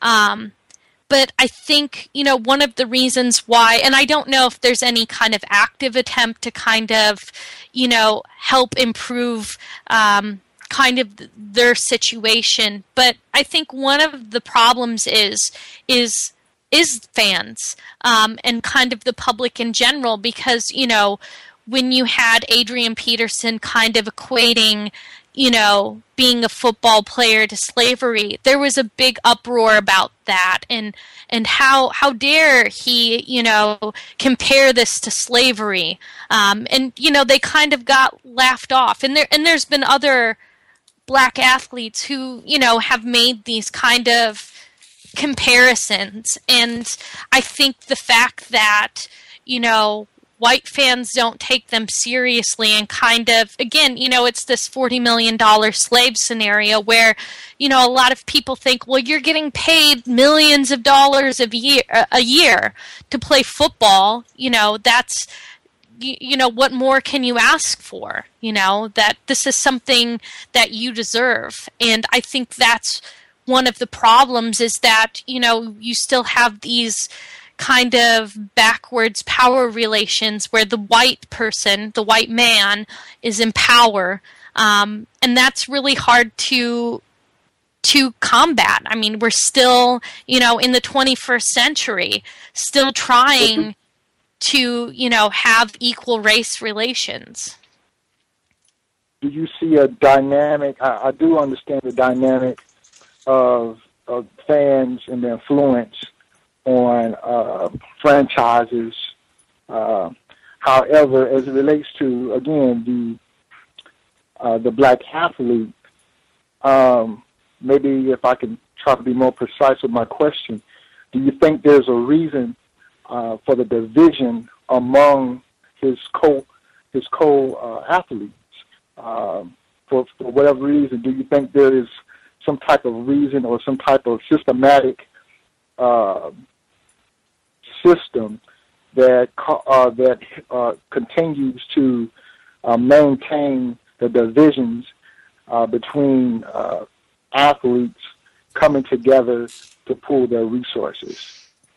Okay, I think I understand your question, and I think, you know, one of the other barriers might be in that kind of you have this kind of power structure where the NFL owners and NFL coaches are white, and I think that if you had this kind of pooling together their resources and power, you know, would definitely be a challenge. And I think while there might be some black athletes out there who, you know, are very outspoken about this issue, who may be wanting to do this, that there might be some hesitation on parts of other black athletes, you know, to try to not complain, to kind of, you know, not to cause any ruffles, I guess, to not cause any trouble. And I don't mean that in a bad way, but just, you know, that they're kind of repressed and that they don't want to be punished or, seen as kind of, that they have behavior issues or, get in trouble for insubordination. Does that answer your question a little bit better? Yes. Yeah, Thank you. I don't know if there's anything actively, going on with players, doing something like that. But, I would hope that eventually players can be empowered to kind of combat this. But I think it's really hard to in terms of football because you kind of have, this kind of problem where, black players, weren't even allowed to play initially. And there's so many other issues that are kind of, in terms of, homosexuality and kind of homophobia in the sport. I mean, those issues are having trouble too getting off the ground and getting support and kind of changing the sports culture. So hopefully that answers your question a little bit, but Thank you. I was going to add, thank you for the question, caller. I was going to add in, I think, I know we talk about haters a lot on the program. Man, nobody hates like racists. And I would wager, if you had black athletes, and particularly if it was star black athletes, if you had Cam Newton and RG3 coming out and saying, we want a collective of black athletes, black football players to pool our resources and put money aside so that we can invest and make sure that we don't have these black athletes going broke when they retire and that sort of thing. I think you would see some major league hating on the part of a lot of white people. And I say that because this has been done before. In the 60s with Jim Brown, one of the greatest football players of all time, Jim Brown, and Kareem Abdul-Jabbar, Bill Russell, they were doing that. He started a collective to try to help start black businesses and look out for other black athletes. I think Muhammad Ali was even involved in this. And I just, from the way that I still hear these individuals talked about, Kareem Abdul-Jabbar and on and on and on, I think you would see major resistance from white people. I even remember when the NBA, when they had lockouts recently, I think they've had at least 2 in the last 20 years. And that was being mumbled by some of the black players. Maybe we should have our own league. Man, it would be Voltron. We talk about that on the program regularly. You would see Voltron on the part of white people, and you would see how interconnected. It's not just the NFL. It would be white people with the NFL. It would be white people with ESPN, ABC, and other media outlets that show these games. The different companies, be it Nike and other folks that are involved, major billion-dollar global companies. It would be a major Voltron effect from powerful white people who have a lot of resources saying we are not interested in seeing you niggers try to organize in any sort of constructive way. You're supposed to be making money for us, not trying to organize and better things for yourself. That would be my thought on that, just to add in an extra 2 cents. The other person that called in from a blocked number, if you had a question for MacKenzie Ryan, your line should be open. Greetings. Can I be heard? Yes, sir. Yep. Yeah. I just called because I heard you say that you felt like football wasn't inherently bad. Well, that's one of the things, because I recommend all my, the youth in my family that are males not to play football. But do you know the average age that football players die? I don't know that, but I would guess it's quite young, and just from things that I've read in terms of brain injury, I've not seen so much of the average age of when they've died, but kind of the difficulties that they have with kind of memory and decision making, in terms of having an actual brain injury that impacts this. It happens quite young. Compared to, when we, like old age causing memory loss. When I say football isn't inherently bad, I want to say that, there is kind of some safety issues that I think not only professional football, but football all the way down to, Pee-wee leagues, there is some safety issues that need to be addressed. So I want to make that clear. So, but do you know the answer? Well, last CDC report I heard was like, well, before I answer that, you said that you would think that it's relatively young, their mortality rate. If you were to guess, you said young. What age would you guess? Since you said young, I would say between 40s and 50s, maybe. But I that's just going off of kind of some of the things that I've read about. Like when some of these health problems start to become apparent. 30s into their 50s. So that would be my guess. Yep, absolutely. Like they were saying, I think the last report I heard was 57, and they are at risk for like heart disease and all kinds of stuff. So it just kind of reminded me, it just reminded me of the plantation. Like slaves, they didn't live to a lot of times they didn't live to old age. They were kind of worked to death. So yeah, I just was just thinking about that, like, yeah, they have a lot of neurological problems, and what else? Yeah, I just found it interesting. Like, there's so many correlations and parallels to the plantation, and fantasy football is like what white people's fantasy. It's just very interesting. Yeah, that's pretty much what I have right now. Thanks, Gus, for letting me ask the question.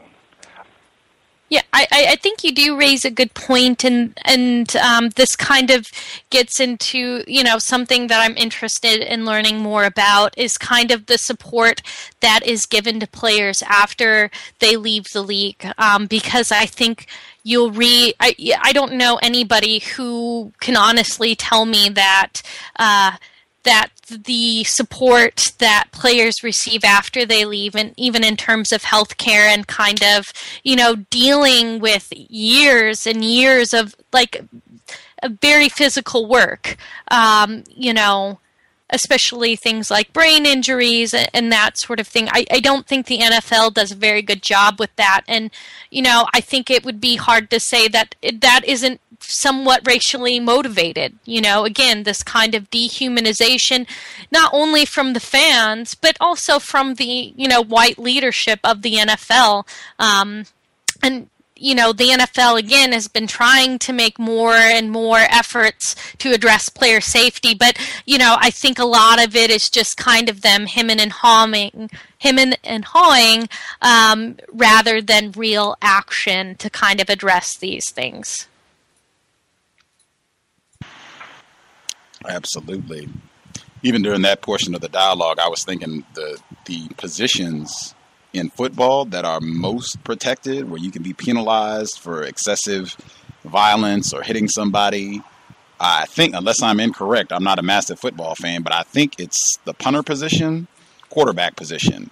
And I think those tend to be white people in those two spots, quarterback, punter. The person who dialed in, last four digits, 2658. 2658. Did you have a question for our guest, Ryan MacKenzie? Or excuse me, MacKenzie Ryan, sorry. No, that's fine.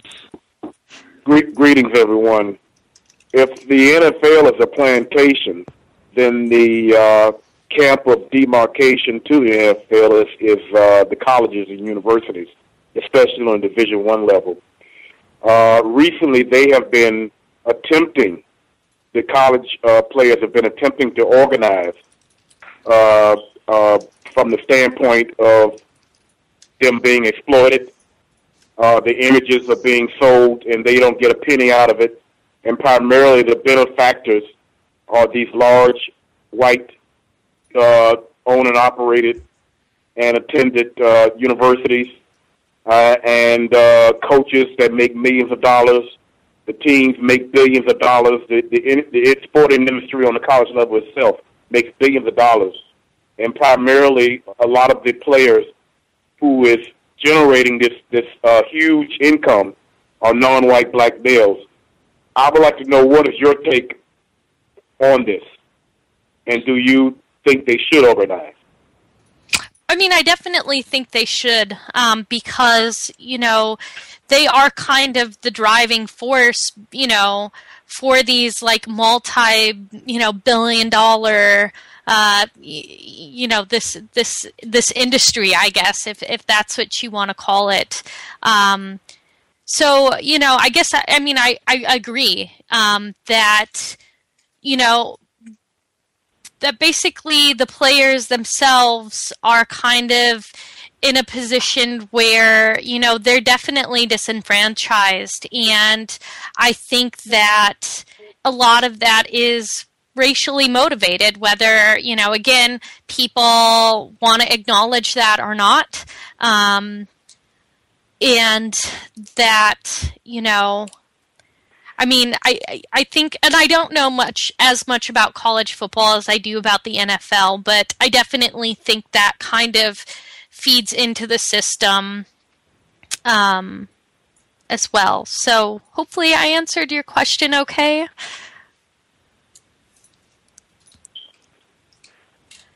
You kind of like brushed over it. I was expecting a little bit more deeper analysis of it, because what is one of the beginning levels of mistreatment, even before the football players get to the NFL, is while they're in high school and college.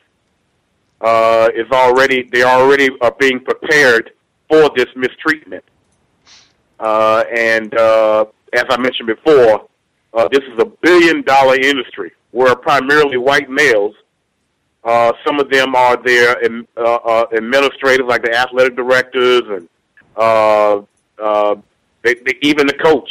The coach there's some coaches, like the head football coach at University of Alabama. He's a millionaire, simply from the players on the team that don't make a dime, and a kid can't even afford a coat during the winter.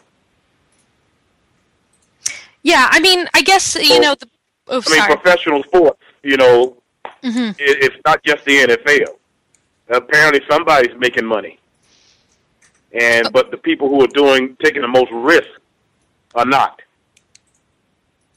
Yeah, no, I agree. And part of the reason, I guess, why, I sort of brushed over the question a little bit was because it's not that I don't know a lot about high school and college. I don't really follow them as much personally, so I can't speak to that. But from my understanding, I guess I agree with you, and that, this is kind of where, it's kind of prepared and ingrained in them. And in terms of, what college players get in terms of what they put in,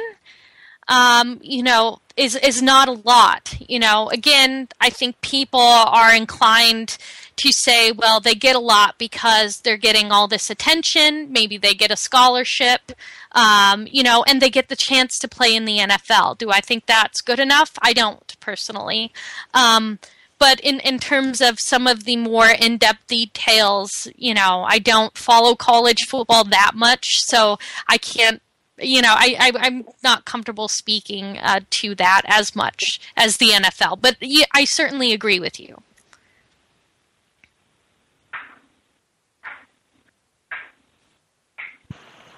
Did that answer your question, caller in Florida?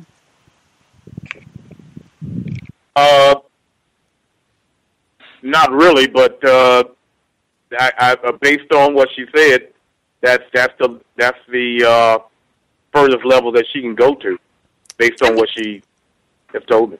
I guess if you're looking for somebody who's written quite a bit about, black males and sports, not just the NFL, like I mentioned him earlier, Thomas Oates. He teaches at the University of Iowa, has written quite extensively on race and sports, and he talks not just, he talks about football and not just NFL fandom, but he has written about NFL fandom. So that's somebody I would recommend.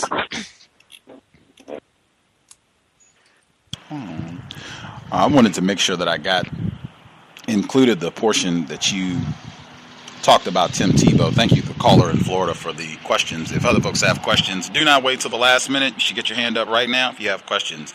But I definitely want to get in the comparison. This is from your thesis, an analysis of the National Football League fandom and its promotion of conservative cultural ideas about race, religion, and gender. You have a great segment where you talk about how white male, former NFL quarterback Tim Tebow, how he became wildly popular, and I even had a good chuckle. Before we went live today, the Jacksonville Jaguars were playing. There is a group in Florida, Trayvon Martin, there's a group in Florida, Jacksonville specifically, and they want the Jaguars to sign Tim Tebow. And apparently they paid to have a plane fly over the stadium with a sign that said, "Why not Tebow?" During the Jacksonville game. This was just a few hours before we went live. They were reporting that this group, I guess they had some sort of rally yesterday to try to get him. They're upset. They feel like they don't have a quality quarterback anyway. Why not take a chance and bring Tim Tebow to the team? I think you do a great job in your paper of pointing out how racism is a key factor in why Tim Tebow is such a popular figure. Him being white, religion factoring in as well. I want to read a little bit and then get you to elaborate. In particular, I want you to tie in the Obama factor with regards to how that has played into his popularity. But you write, many are uncomfortable with examining how Tim Tebow's race factors into his popularity. However, it is important to consider the question: if Tim Tebow was African American, would he have the same hero status in American popular culture as he does now?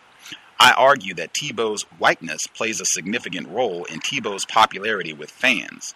White fans make up about 83% of the NFL fandom, while 67% of NFL players are black. Even though white fans will gladly cheer on black players, there still exists a racial divide between the NFL's white fans and the NFL's black players. Sports writer Palash Ghosh, hope I'm saying that correctly, discusses the racial divide between between players and fans. As of 2012, I still see signs that white fans will embrace a white star more than a black player. But if there are no white players good enough to cheer for, they will almost by default cheer on the blacks who happen to play for their favorite team. But there is definitely something missing from this relationship between white fan and black athlete. Indeed, I have heard many white fans complain that there are too many minorities playing the sports that they love watching. Even while they celebrate the accomplishments of Ryan Howard, Ray Lewis, and Kevin Durant, etc., I get the feeling that if these players were white, they would be even more beloved by the white fan base. I would add Serena Williams to that list as well. I feel she would easily be the most popular woman in this area of the world if she were white. In fact, I submit it would be hard to calculate her popularity if she were white. But if you can talk about Tim Tebow, how racism factors into this and the contrast with President Obama.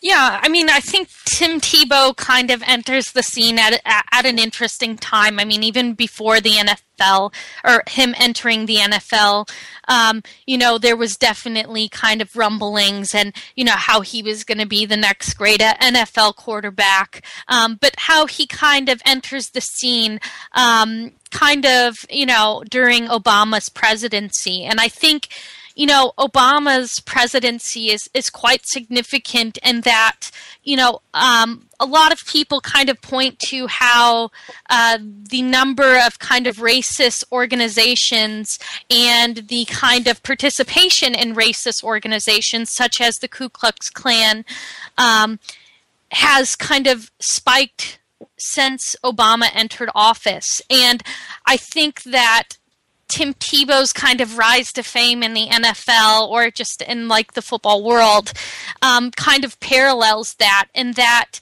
I think a lot of white fans, regardless of who they were, you know, whether they were a fan of a particular team, they kind of took up Tim Tebow's banner and kind of, you know, started cheering for him because he's this all-American, you know, great guy. You know, he's white. He can play the game. And, you know, if you look at Tim Tebow's style, a lot of people will compare him to quarterbacks like Michael Vick and Cam Newton. And, you know, I guess he gets a better rap, again, because he kind of fits what we've been, well, not what we, but what white fans have been looking for in terms of they want to see somebody like them. They want to see somebody like who is white kind of dominating, you know, black players who have kind of, you know, quote unquote, taken over the sport. So I do think that there's kind of interesting parallels in terms of, you know, you have the Tea Party movement who say that they aren't racist, but if you look at a lot of their criticisms of President Obama and his administration, much of it is racially motivated in their criticisms. And I think Tim Tebow, again, kind of represents everything that they believe in. And so that's kind of what I argue has, you know, really jump-started his it's responsible, I think, for his popularity in the NFL because, again, he's this great white hope. Yeah. I didn't know before. Oh, I'm sorry. Go ahead. No, go ahead. I was going to say, I didn't know until I read your essay, your thesis, really, that Tim Tebow's parents were Mormons, or missionaries, excuse me. They were missionaries. Yes. And they were doing work in the Philippines. And, I mean, in my opinion, you get to the core of racism, white supremacy, the religion of racism, white supremacy, when you start talking about missionary work and the role that white missionaries have played throughout the world, particularly in the way that they have treated and dealt with non-white people. I think Dr. Marimba Ani, in her book Yurugu, she talks about how that has been one of the most potent weapons on the part of white people, missionaries, in disrupting, destroying cultures of non-white people all over the world. But you write in your paper, just building on what you just shared, you say that Terrell Suggs, black male linebacker for the Baltimore Ravens, took issue with this during an interview with Jim Rome. The guy, Tim Tebow, was 6 for 22 in a must-win game. And, you know, we're still talking about the Tim Tebow phenomenon. I'm like, Donovan McNabb had a similar game like that in week 4 and got the hatchet. Cam Newton, if he had a game like that, everyone would be trying to move him to receiver. As Mike Fransenden, a writer for popular sports site Bleacher Report, explained, if Tim Tebow were black, it's unlikely that Tebow would get a chance to play quarterback in the NFL. Tebow would most likely be converted to another position, such as running back or tight end, regardless of Tebow's abilities. Being a starting NFL quarterback gives one a platform of leadership, power, and influence. Whether or not one is an elite quarterback or the worst quarterback in the league, all eyes are on the quarterback, black or white, judging his every move on and off the field. However, historically and currently, the NFL has shown that this level of privilege and power is only trusted to and reserved for white quarterbacks. While this privilege is not unique to Tebow, Tebow's whiteness does assist him in being seen as a cultural savior and hero instead of just another mediocre quarterback. I don't even know if I can call him mediocre with regards to NFL. I know he did win a national championship at the collegiate level, but if we're talking NFL, he's not even in a league. He couldn't even make a roster this year. So I think that might even be an overstatement of what his NFL career has shown thus far. Am I incorrect in my analysis? No, I mean, the term mediocre is probably the most generous that I could be to Tim Tebow. I mean, I'm not going to argue that he probably doesn't have athletic skill, but does he have what it takes to succeed in the NFL? I don't think so. And I think, you know, what's interesting about Tim Tebow too, and I talk about this, is kind of historically this idea that the black quarterback isn't smart enough to, memorize the playbook and read defenses on the fly, and so that's, so they are shifted to other positions, and we know that obviously that isn't true, but yet people like Tim Tebow, who clearly aren't making it work, gets chance after chance after chance, where, you have a disastrous performance by a black quarterback and people are calling for him to get benched, or he does get benched. So, yeah, I mean, it's just, again, it's another aspect of kind of this, promotion of white supremacy in the NFL. I don't remember the white guy's name. He's a racist suspect, but it's First Take on ESPN. Stephen A. Smith, and it's some white dude. I don't know. I don't watch the show that often. I've seen it from time to time because racism pops up pretty regularly on that show, which is not a surprise. But I remember they were talking. Robert Griffin III, quarterback for the Washington Redskins, black male. At the beginning of last year, his rookie season, this white guy, he was saying, I don't think the Washington Redskin fan base is going to support him. I think they're going to cheer for the white guy to be quarterback just because he's white. And for folks who, Robert Griffin III, they said he saved the Redskins franchise. He guided them to the playoffs. He had a grueling knee injury, came back and hobbled all the way in. He shouldn't have even been out on the field. In my that would be another example of the disposable black athlete. He shouldn't have even been out on the field, and they have him out on one leg basically, and he gets re-injures his leg. But at the beginning of the season, before it was all praise to Robert RG3 for saving our season, it was, I don't even know if they're going to cheer for this guy because he's black. I think they're going to cheer for the white guy, which might have been true.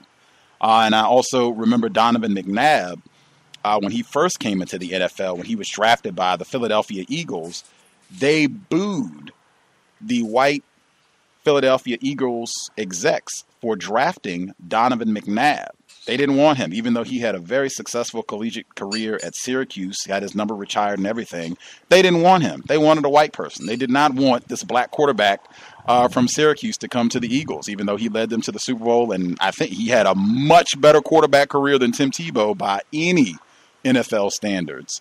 I think this is important as well. You talk about the concurrent backlash against President Obama and how Tim Tebow, him being this white Christian, how that furthers this support. And I think at the same time, while you still hear these accusations, President Obama's a Muslim, he's taken over the country, he's a Muslim, he's radical, he wasn't born here. Can you talk about how the religious aspect ties in as well? He's supposedly this all-American, moral Christian white man?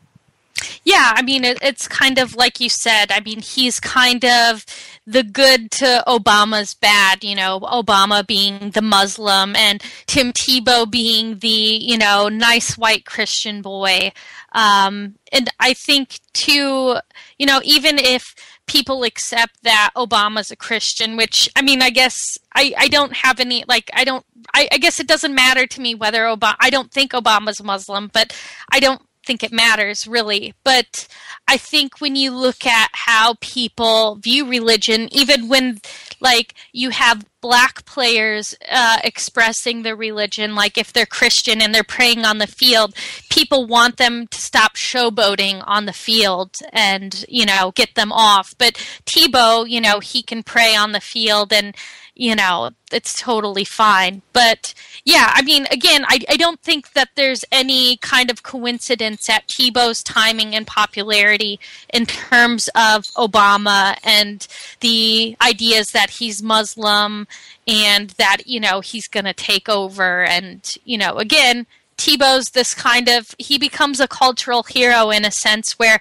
he's here to combat, all these ills of Obama, the black Muslim, and kind of going to take over football and kind of bring this American sport and bring back America to its greatness.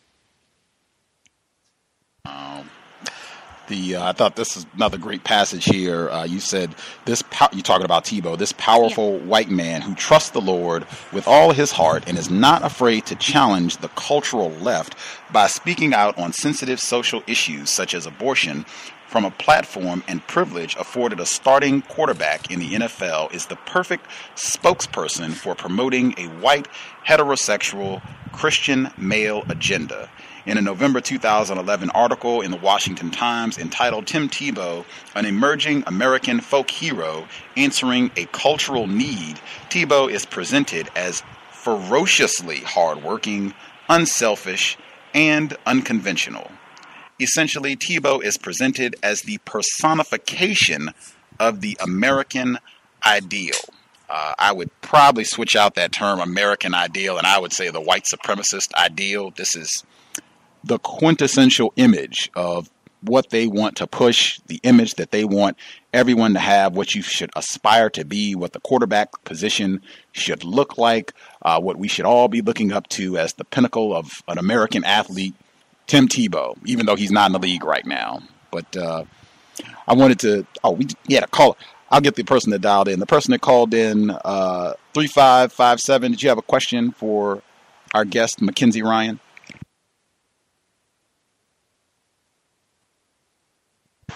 Caller at 3557, did you have a question for MacKenzie Ryan? Hello, this is Brandon calling. Your volume is very, very low. Can you speak up as loud as you can? Hello, this is Brandon calling. You can hear me? I can hear you. Okay, I have a question. Do you practice racism, white supremacy? I would say no, but I guess, too, I have to acknowledge that, I am white and I'm in this, I think I'm in a position of privilege, and I think that, I think kind of being in that position almost makes you kind of a practitioner of that in some way, even if you don't intend it to be, in terms of, opportunities that I'm afforded because I'm white, like when I go to apply for an apartment, I don't have people usually questioning me whether I can, pay, afford the apartment, where as if I was a person of color, I may face that type of discrimination. In terms of jobs, in terms of opportunities that I'm afforded, I realize that in a lot of cases, if not all, that, my skin color gets me in the door, whereas people who have darker skin than me, that they don't have those opportunities just because, of their skin color. So, I mean, again, I don't think so. And I again, it's something that I'm very conscious about, and, I'm very sensitive about, and, almost hypersensitive in a way. And, I hope that I haven't come across that way, because I don't believe in the institution of white supremacy at all. So I hope that answers your question. And kind of makes it clear where I'm coming from. Okay. Are you aware of the hostility that the white male has towards the black male masculinity? Oh, yeah. I mean, definitely. Again, earlier in the program, I was kind of mentioning, growing up, and even now, to a point, although I guess there's a different type of racism where I live now, because I live in Vancouver, British Columbia. But, again, a lot of the kind of aggression comes from the white male, and I think it's because they're threatened, and I think they want to be in control of the black male in particular. And so, I mean, I've seen it firsthand, but, in saying that, I haven't seen... Oh, sorry, go ahead. Is it how the way we look, or... I think... the way we physically built, or Just, I think it's hard to say. Like, sometimes people take issue with like a certain type of dress, particularly like, for lack of a better term, the gangster look. But I don't think that they're angered at that, because if you look at a lot of the same people who will criticize the gangster look, quote unquote, they're dressing the exact same way. So I think it's, I'm not a man, so I can't really speak to this kind of experience of, this challenging masculinity or feeling threatened. But I almost feel like they feel threatened, so they act out against that, and and they are in power, so it's kind of a 1-2 punch in that sort of sense, where they're in power, so they are in a position of really being the aggressor in that sort of situation. Okay, so could it be because of the fact that black people, the African phenotype is totally different from every other race on the planet? Other non-black races tend to share very same physical characteristics, as contrary to black people, because, our hair is totally different from every race. We basically share nothing in common with other people. Could it be because of that?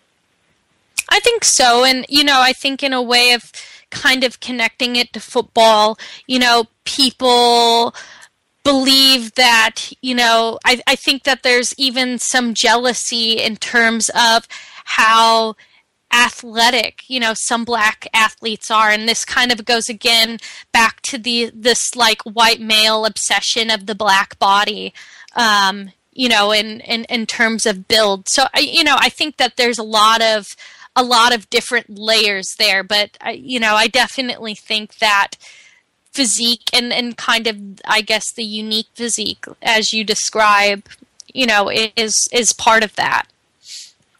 Could it also be because of history?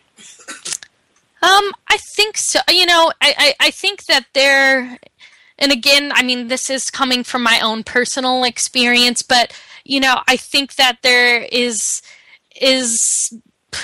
some resentment.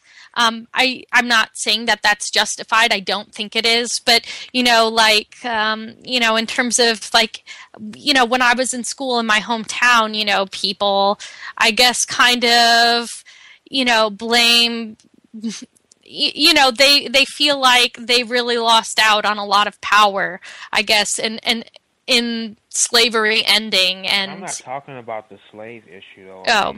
It's well, I more guess than just slavery. Well, I'm I guess talking about like ancient African civilizations as compared to European civilization.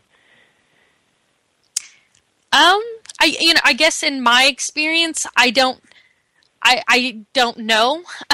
Just because I think that most people don't know much about that, and I personally don't know much about that, just because if you look at kind of how history education is set up, it's very Eurocentric, and that we focus more on European societies than we do anything else. How do you feel about the whitewashing of ancient Egypt? I guess I don't know enough. I guess I don't know enough about kind of that history in order to speak on it confidently. But I do know that it happens. Like, you look at pictures from the Bible of that time, everybody's like super pale white. So I guess it's something that I don't think is accurate. And but the Bible, if you actually read the Bible, it actually describes the people as black in the Bible. Yeah. Like the Egyptians was described as the son of Ham. Ham Yeah. was the father of the Africans. And if you study ancient Greek literature, they described the Egyptians as looking very similar to the Ethiopians. Yeah, in the 60s, and in the 60s, in European historical textbooks, they even depicted the Egyptians as black Africans.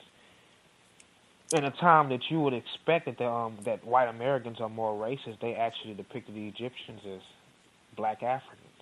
Why is it different today? I don't know. Yeah, I think this kind of particular whitewashing, again, is just, it's a part of power and control. And, you know, like I said, the only real example I can think of is, you know, when you see pictures depicting scenes from the Bible and it's very whitewashed. Again, they want to say Jesus was white because that gives them some sort of power and control aspect. And so, I mean, I guess that's the best way I can answer your question. Thank you for the questions, caller. Appreciate the several questions you got in. Before Ms. Ryan, before you exit, there were two things I did want to ask. The first was just going back to fantasy football really quick. With regards to the racism, I think the times, because I played fantasy football many years ago when I was more confused about racism, and I think the times when it becomes most explicit, when you will see white people being honest about how they feel, how they view black people, when their black players do not perform well, if they have a Cam Newton on their team or an Adrian Foster or whomever the black player happens to be, and they have a bad day and it causes their team to lose, the way that they talk about those black players then, that's when you will see a lot of the racism fly. Has that been your experience? Yeah, I think so. And you know, certainly, like, again, I hate using Tom Brady, but he's such an easy example to go to and a very clear one at that. But yeah, I think the talk is a little bit more aggressive. And again, you still have this kind of very racially charged, you know, rhetoric used, and it's in a very direct way. So, yeah, I mean, I think that kind of plays into it, too, when they don't perform up to expectation, you know, the way, I guess, the white owner feels like the black player should be playing up to. There's definitely, it's definitely more fueled. Right on. You had a great kind of comparison contrast in your essay about so-called dirty players, when it's a black player, white player. Great example. It reminded me another example, and I don't really hear people bring this up as much. Aaron Hernandez, he was a tight end with the Tom Brady's New England Patriots. He has been indicted for murder, and that's playing itself out now in the court system and what have you. I don't think he's a white person. I don't think he's a black person either. I think he's a so-called Latino, non-white, non-black person. I noted the Patriots, they had a jersey exchange after he was indicted and they voided his contract and everything. And they said that fans could bring in their Aaron Hernandez jerseys and they could trade them in for another Patriots jersey. This was earlier this summer. Mm-hmm. And the image that immediately popped in my mind, when LeBron James, who to my knowledge has never been indicted for murder or any other crimes, when he traded teams and went to Miami and they burned his jersey, and I mean, it was, to me, very reminiscent of Klan rallies when they had burned crosses and that other sort of conduct. It was such a strong comparison. This person has been indicted for murder. They were not burning his jerseys out in the street and calling him all sorts. It was very orderly, very calm. They lined up to go in and just get a different jersey and move along. I still haven't seen any images of his jersey being burned or anything like that, compared to this black athlete who didn't do anything criminal. Just, hey, this is my right. I'm a capitalist. I can switch jobs if I want to. And the way that they treated him. What are your thoughts on that? Yeah, I think that's really interesting that you bring it up because, you know, I went to school in Ohio and not near Cleveland, but LeBron James's name is still very much a sensitive subject in Cleveland, I think. So, I just find it funny that people, not funny, but interesting that, people got so upset. But yeah, when Aaron Hernandez, is indicted for murder, there's not the same kind of outrage. And I think the other thing that's interesting about LeBron James is, when he decided to leave Cleveland, he had the special on they had a special on ESPN kind of with his decision, and people were saying about how dramatic it was and basically criticizing this kind of performance. But, when you talk about white athletes like Brett Favre, I mean, and this is something I can speak to as a Packer fan. I mean, people were upset about it, but I don't even think that it was to the point of LeBron James where you did kind of, I saw photos of like massive group burnings of LeBron James's jersey. You didn't even see that with kind of the Brett Favre, leaving the Packers to play for the Vikings or anything like that. So, I definitely, again, there's a lot of different ways you can use race to dissect the NFL, and I think, that's one of the aspects of it. Brett Favre, and that another great example where you can have a quarterback when it is a white athlete who commits some sort of transgression. Brett Favre, towards the end of his career, where he had female, same thing you talk about in your report. He's alleged to have done all of these incorrect sexual comments and sexual text messages to different females. I think they were female reporters when he was with the Jets, and that was being investigated once he left. I don't see the same sort of vitriol and condemnation, or I didn't at the time, against him as with a Michael Vick. With his transgressions with the dog, he's still hounded, pun intended, about what he did with the dog kennels, and oh my God, and this guy, and people protesting and having all sorts of memes where dogs are chewing up his jersey or some sort of likeness of Michael Vick. It seems that even Aaron Hernandez, who indicted for murder, I don't see him treated in the same manner and given the same negative publicity as I did with Michael Vick. And not that I'm saying, mistreating a dog is correct or anything, but it just seems like it should be much greater. If you're accused of killing another human being, it would seem like that would be way more negative, way more incorrect. That would be worthy of a lot more vitriol as opposed to what I see directed at black athletes, some of whom haven't even done anything, which would be the case with LeBron James. Yeah, I think black athletes, not just NFL athletes, but I think they're under intense scrutiny in terms of the way they behave. And I think, the white fan bases are very eager to kind of jump on them at any small sort of transgression.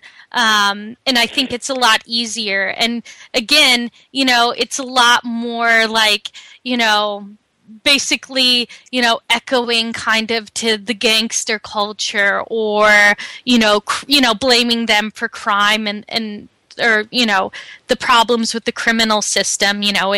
People will say that it's just more of the same. But, when you look at it, when we have white athletes doing the exact same things, or even worse, you don't hear this kind of debate or these kind of comments. But, I think that, again, it's part of this kind of, they want to control the behavior, and they want to be there to punish those black athletes when they step out of line, and they want to send a message, basically, again, with the massive burning of LeBron James jerseys, they want to be there to kind of punish them, again, for these kind of transgressions, and, in a way of controlling and demonstrating their power.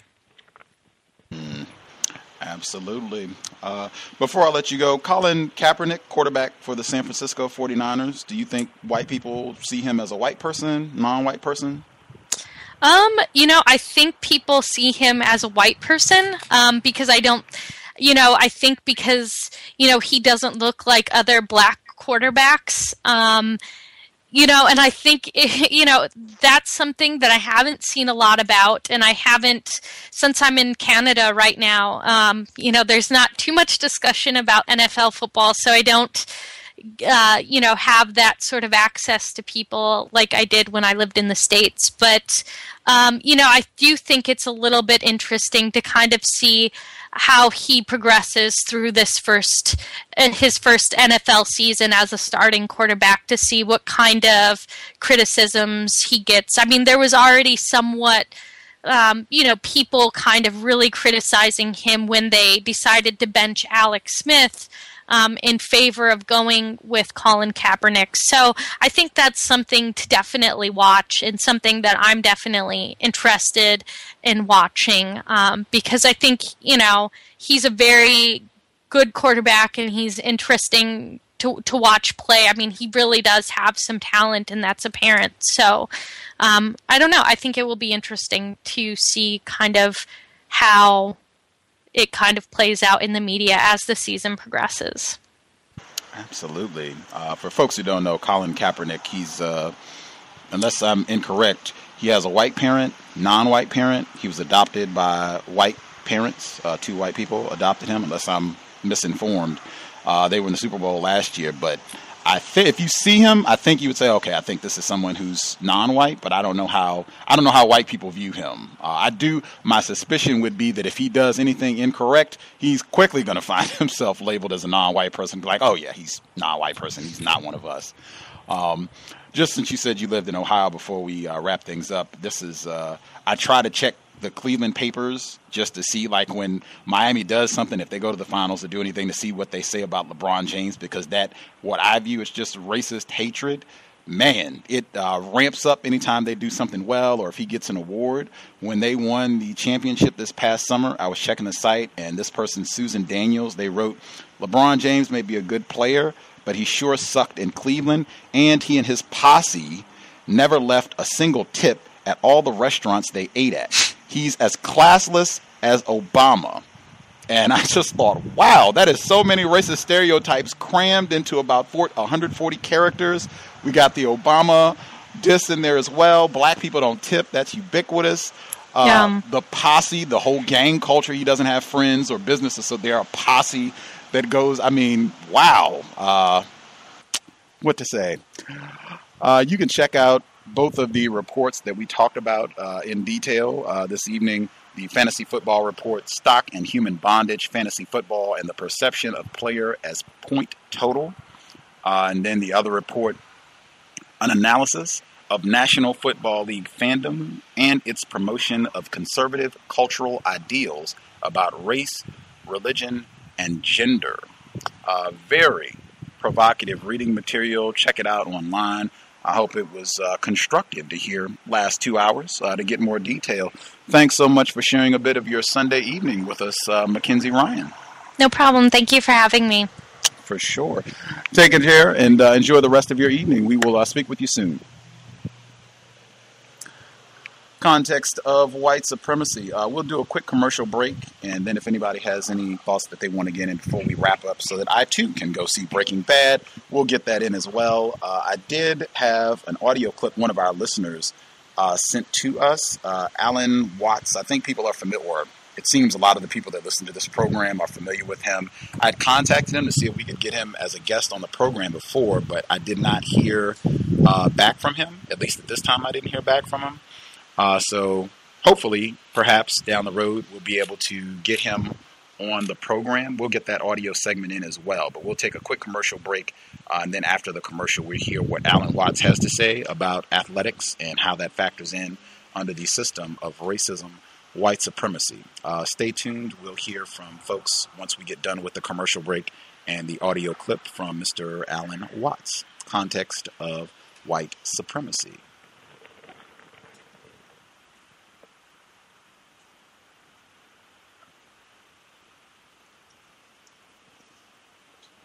RacismDaily.com, your number one source for global news reports on race, racism, and overt actions of white supremacy.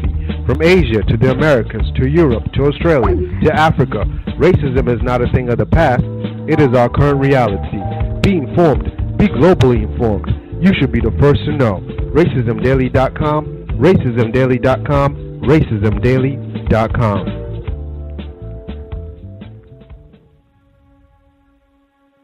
Is racism hurting you? On issues of race, are you unable to speak, think, and act with clarity and confidence? Are you tired of laughing when nothing is funny, smiling when you are not happy, agreeing when you really disagree?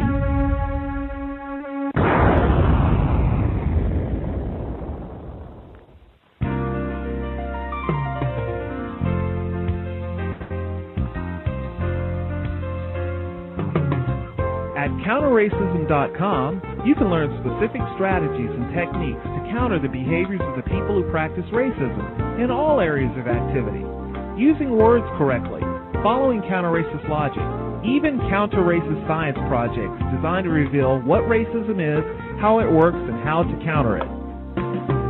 The open source code writing format allows you to pick and choose from a variety of counter-racist suggestions so you can produce the code that works for you. Stop by counterracism.com today and help replace racism with justice. That's counter-racism.com. Do you need a one-stop shop for all of your multimedia needs? Triumphant Multimedia is a skilled team of professionals with a passion for great marketing and chic design. Our specialties include consulting, brand development, copywriting, and creative graphic design that's second to none. We also offer photography, photo retouching, videography, and video editing. At Triumphant Multimedia, our goal is to provide highly effective creative solutions built to suit any individual needs or budget. Give us a call at 678-732-8067 or check us out online at TRIMultimedia.com.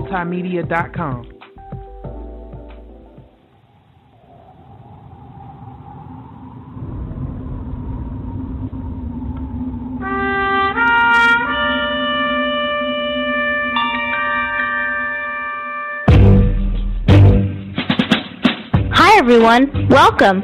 This is Justice with the C.O.W.S radio program. If you want to learn about, understand, and counter racism, white supremacy, be sure not to miss a C.O.W.S episode.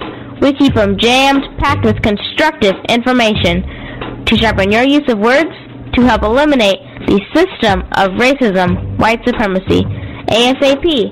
Also, to be able to invest in my counter-racist efforts, co-hosting the C.O.W.S radio program, please visit my blog, justdojustice.blogspot.com.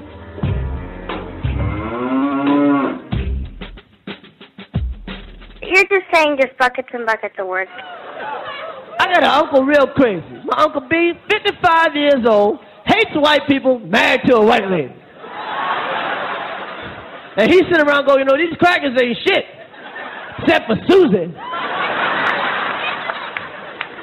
And he tried to explain the whole thing to me one day, say, yeah, I got a white wife, I love her, she love me, that's all that matter. But I tell you this, if the revolution ever come, I'll kill her first, just to show these crackers I mean business. Motherfucking cracker ass, motherfucking cracker, shit cracker motherfucker. Hey, hi, honey. Motherfucking cracker, I'll kill my cracker kids too. And is that they've fixed our growth, our maturity. You're fixed about the age of 15 for the rest of your life. That's how it seems. I'm not kidding either. That's how people are fixed. The guys are the same. Sports. Till the day they die, they're watching sports. They're watching international corporations that own massive sports teams where guys are paid millions of bucks each per year for throwing or kicking a ball around. Something children do. Something you grow out of as you grow up. And they knew they'd do this because H.G. Wells talked about it a long time ago. You see, when you take away your manhood, you only project it through someone else.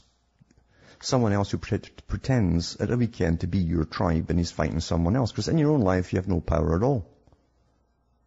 And you're putting on that fat gut with all the fast food you eat and the booze you drink. But there you are. Suddenly you see yourself as a warrior for the weekend. What a joke. What a joke. Everyone's been manipulated by science and scientific indoctrination, including their whole psychology. That's a big part of it, the biggest part of it. Which also is going to be joined with the U.S. Under the Anglo-American establishment, wrote about the kind of culture and the changes of culture over a 100-year period that they would actually design, implement, and bring in. And H.G.Wells talked about it too. He talked about arenas. He says arenas could be put up across the world for sports, for instance. Now, at that time, sports was something that children, school children were into. Adults became adults and got onto adult things. So it was unimaginable at the time that people could actually believe that there was even a need for adult sports and entertainment, never mind having arenas built across the world. But he said we can do this, and foist basically a sports culture for the males. Using a tribal system, we're all tribal to an extent. That's why we even bother to vote for a tribal leader. This is well understood. That's why we're supplied with these leaders. And because the average man was to become more disengaged from his own destiny as the expert class arose, it was decided that the males would get their outlet, basically, gradually becoming helpless as males through sports. Therefore, they'd have a tribal team they could identify with. They could cheer them on as they were winning. In their own personal lives, they were getting nowhere. They were getting disenfranchised, in a sense, as experts took over decision-making for them in all kinds of fields. So this was psychology at use, planned before they even implemented the sports. When radio came along, of course, they used that to the maximum. Sports for the men, soaps basically for the women. And then in came television, as I say, with its alpha state, its hypnotic state.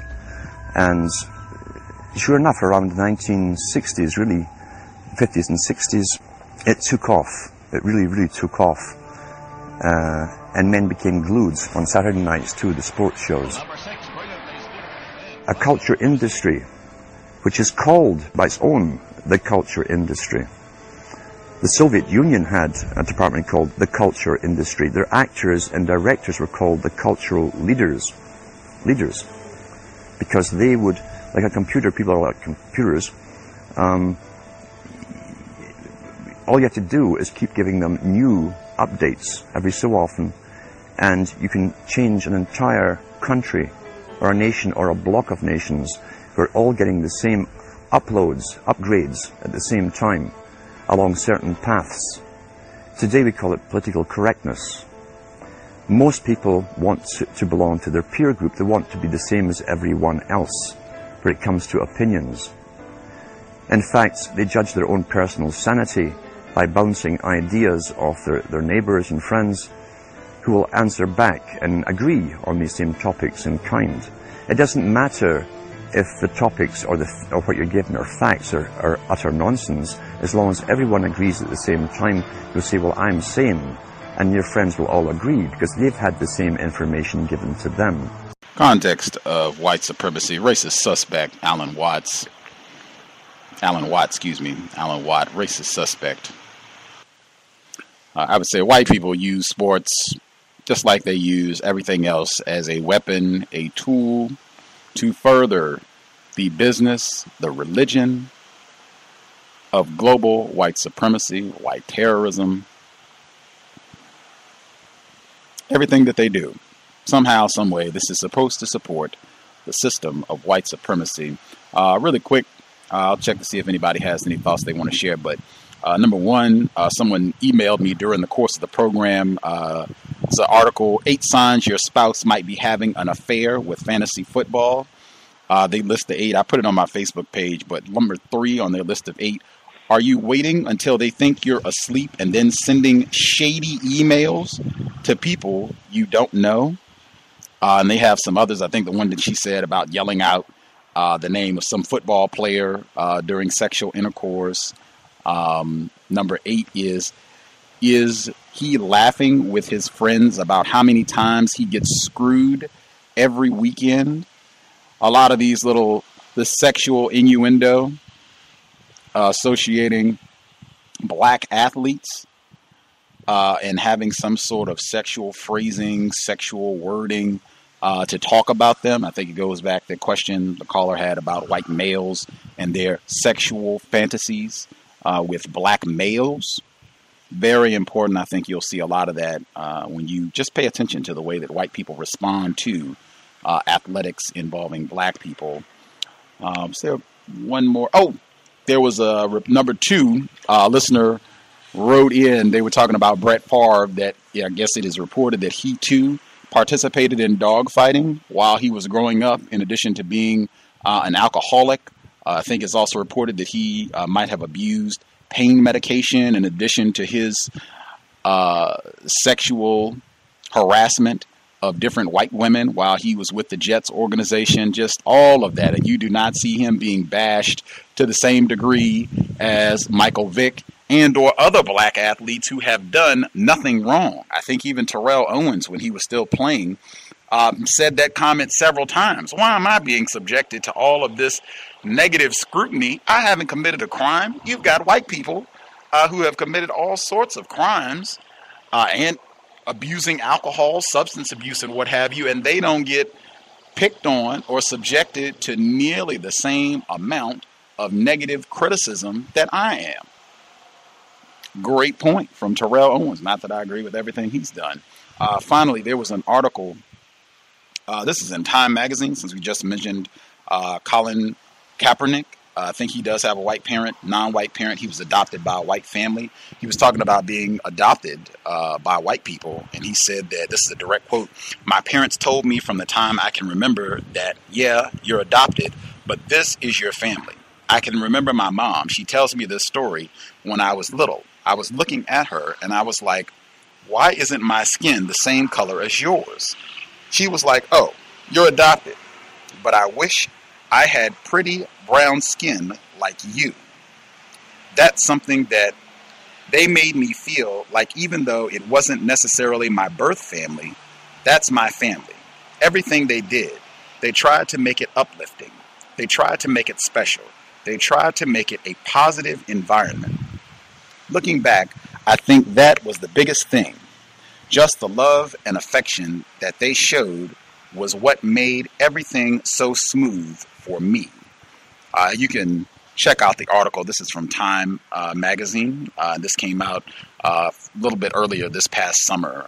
But don't call him a freak. Colin Kaepernick opens up on quarterback, sociology, tattoos, and adoption. Quite fascinating piece just from this past summer. And even that's interesting, them talking about they love his brown skin. I don't know, maybe his complexion changed as he grew older. If you look at him, I don't think he's that dark. You can definitely tell he has some melanin. I think if you see him, you'll see, oh, okay, I think he does have a non-white parent, but he does not look that dark. He does not look like someone that I say has brown skin. Maybe some white people would view him and say, oh, he looks like a white person with a really deep tan, perhaps. Interesting, through and through, system of racism, white supremacy. We'll hit the phone lines and see if anyone has any quick comments they want to get in before we wrap things up. The folks that dialed in, caller at 0673, caller in Florida, and 3557. If y'all had anything you wanted to get in before we wrap things up, feel free. Hello?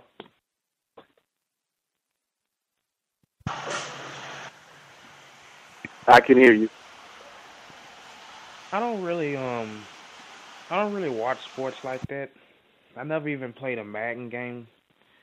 I know I called in and I kind of sounded, I was kind of off track. I didn't know it was going to be about sports. I just wanted to express my feelings to her about what she felt about white supremacy. I pretty much think that white supremacy plays a huge role in sports, and including every area of activity. I think that the black man he has become and have always been the moving. He've always been. He always played a huge role in the sports category.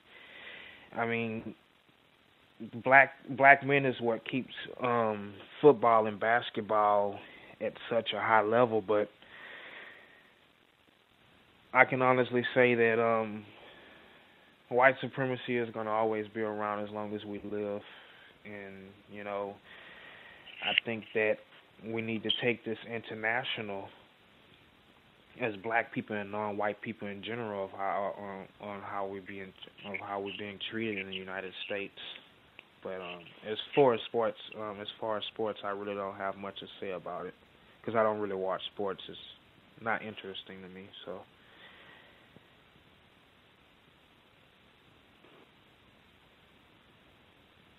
Hello, can I be heard?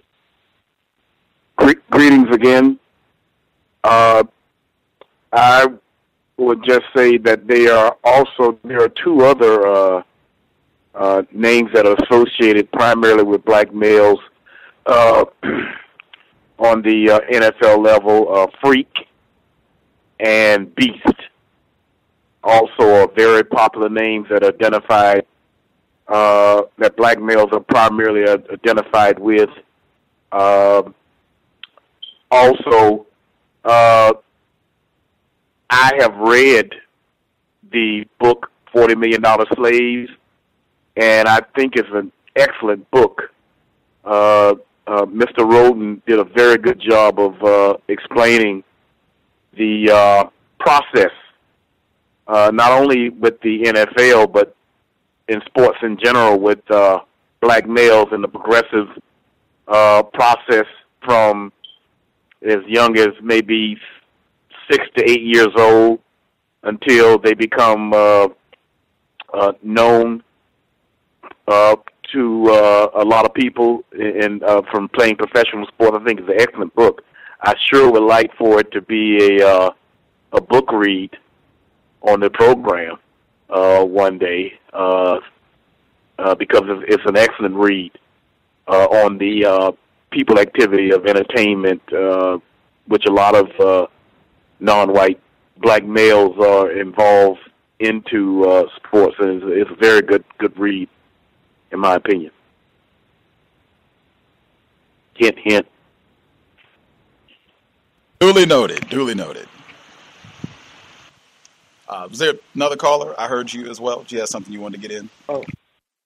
Yes. Thank you, Gus. This is Brother Minister. I thought it was very interesting to hear a white female admittedly break down some of the structures of white supremacy. And just knowing that even what she was exposing was just a limited edition, if you will, of how white supremacy is in the context of sports. I did note that when I asked her about maybe some of the causes or infrastructures that are in place to keep players, black players, from organizing and coming together on issues to empower themselves. When the issue kind of got around economics, it seemed like it was the in-depth knowledge of how that works seemed to be a little light, or not as detailed as it relates to how the fans or demographic, how it works with culture and population. But it seems to be, especially in white supremacy, when you start getting into economics, that still seems to be a very mysterious thing. And Gus, you pointed out very good points, which I was not aware of. Jim Brown Kareem Abdul-Jabbar, which I would like to look into that a little bit more about some of the efforts that they were trying to make. You had to bring that out, but it's something that seems like white folks don't like to go into much detail when you start talking about economics.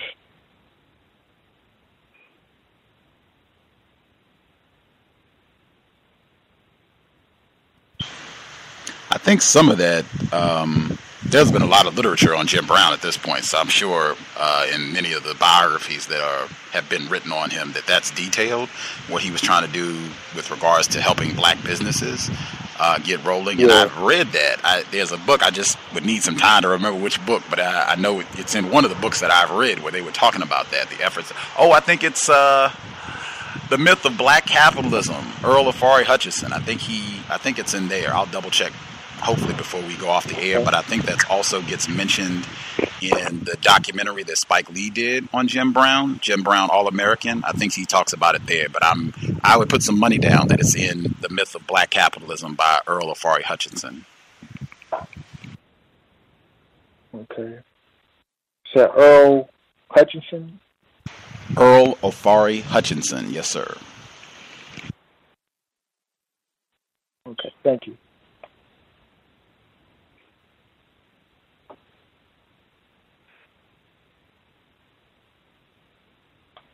Jim Brown, Mr. Brown, very instrumental figure that went beyond the quote-unquote field of play.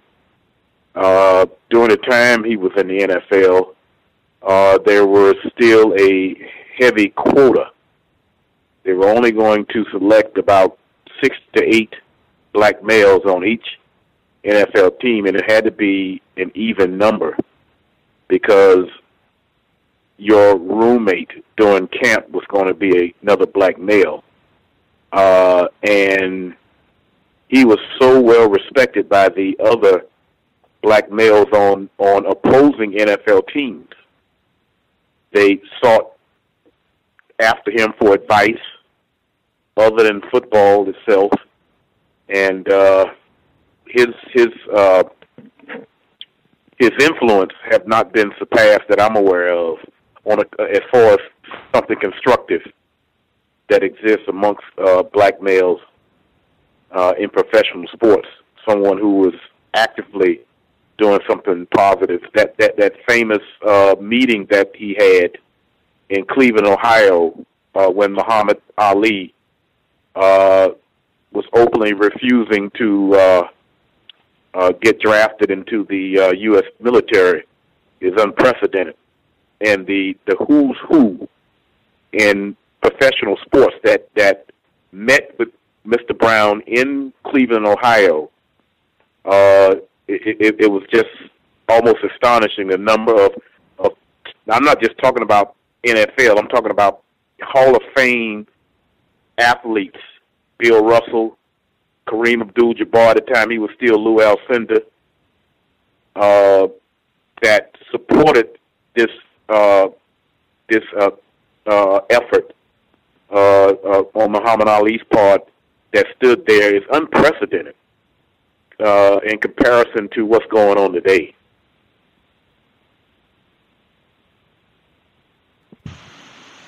I checked to confirm it is in Earl Afari Hutchinson's The Myth of Black Capitalism. I'm just reading a paragraph. It says, the NIEU, an organization started by Jim Brown and several other black football players, which is supposedly dedicated to the development of black businesses. The organization was given new life by a $520,000 grant from the Ford Foundation. He goes into more detail in the book about what Mr. Brown was attempting to do with this group. But I would reiterate what I said. This is the sort of thing white people tend to hate big time. When I say hate, they tend to Voltron and rally to do everything that they can to put obstacles in your place, to create conflict, and to see to it that it fails and that this does not spread, so that you have more and more black people, non-white people making an effort to cooperate, do something constructive financially. They really are not interested in anything like that. Like I said, I wish I could remember to get the sound clips, but I know when the NBA, when they had the lockout, some years back, and black people were talking about doing their own league. Man, white people were not interested in hearing that at all. Nobody hates like racist man, racist woman, racist child. Any other thoughts folks want to get in before we conclude?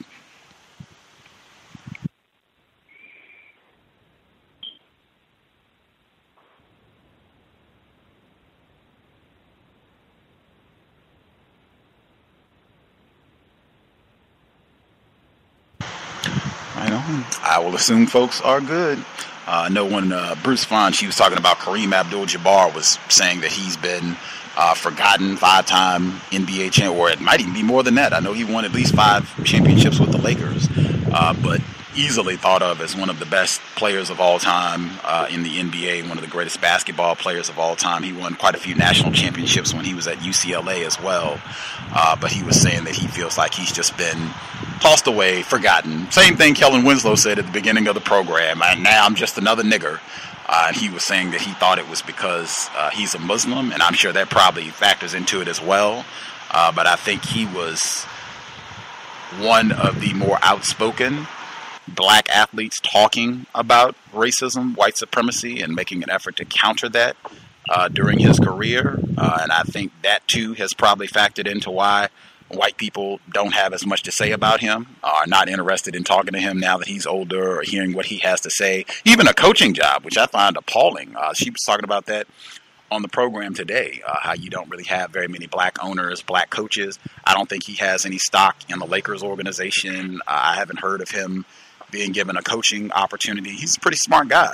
It's not like, he's just some idiot who happened to be tall and had some skill. Like he's written books. He seems like he's very intelligent.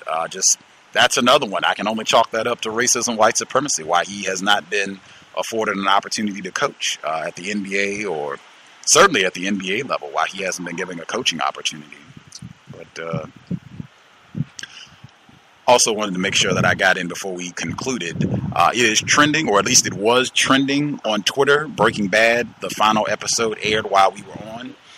It was trending, the S.O.W.S, Schwartz meaning black in German, and that is an integral aspect of the plot in Breaking Bad. They even talk about how the company Gray Matter that Walter White founded with the S.O.W.S, they got the company name by combining their last names, White and Schwartz, meaning black. And they even explain that. They give it to you, Schwartz meaning black. They give you that during the actual one of the episodes. That's very early on. I think in the first season they explain all that, and then it comes up repeatedly. But that was trending on Twitter. That's why I said this program, through and through, like everything else, is about racism, white supremacy. That's why it is so popular. That's why it has been trending on Twitter for about 2 weeks now. White people have devoted tons and tons of time, energy to this particular program, I think because it hits core aspects, essential aspects of white culture, which is racism, white supremacy, and everything that makes up the Asili that Dr. Marimba Ani talks about. You'll see it on illustration in Breaking Bad. We should be back on Tuesday. We will have another white woman. She wrote a report on Al Jazeera. She was talking about the difficulties around being a quote-unquote white ally, whatever that means. And she was talking about Timothy Wise, and she was talking about, I guess, how he has been subjected to more and more criticism and scrutiny, suspicion from non-white people, which is outstanding. And she was, I think, even said in the report that she doesn't reference herself as a quote-unquote white ally, even though she is a white woman who talks about racism, white supremacy. I'll post the article from Al Jazeera. I'll put it on my Facebook page so you can check it out. But it was quite fascinating. She has also written other material on racism, white supremacy. She's a professor. It'll be Tuesday, same broadcast time, 8 p.m. Eastern, 5 p.m. Pacific. Stay tuned. We should have other programs this week as well. Invest if you think the program is constructive. Racism-notes.blogspot.com. Racism-notes.blogspot.com. PayPal is in the top right corner. Listener supported. Hopefully we will get our measly $1,000 for the month of October. And you can also post links to the broadcast on Twitter, Facebook, any other media sites. If you have a web page, blog, you can post episodes. You can put the widget up so that people can listen to the program right on your page. Help to get other non-white people less confused about racism, white supremacy. Thanks all for tuning in. Thanks to Bruce Fine, who found the article. I hope it was a constructive investment of your Sunday evening. I hope folks, particularly Bruce Fine, since she read the report, I hope she got something out of MacKenzie Ryan's time visiting the program. Racist suspect. I will go to enjoy the rest of my Sunday evening, and I'll share any notes if anything sticks out from Breaking Bad's concluding episode. Anybody want to do the prayer to wrap things up? I do. Outstanding. We will be back on Tuesday, 8 p.m. Eastern, 5 p.m. Pacific. Remain constructive and vigilant. Sir, the male that wanted to do the prayer to conclude things, if you can speak up as loud as possible, and the floor is yours. Dear Creator, this is a terrible world we live in. It's filled with poverty, oppression, violence. Please help us and help those who classify themselves as white. That it's not right to oppress those who have a God-given right to live on this planet freely. And I hope to one day live in a world that is free of racism, white supremacy, and justice for all. Thank you. Ashe. Ashe. Ashe. Context of White Supremacy signing out. Thanks all for tuning in. I'm a victim, brother. No problem. You're a victim. I'm a victim of 400 years of conditioning. Shut up. The man has programmed my conditioning. Mm-hmm. Even my conditioning has been conditioned.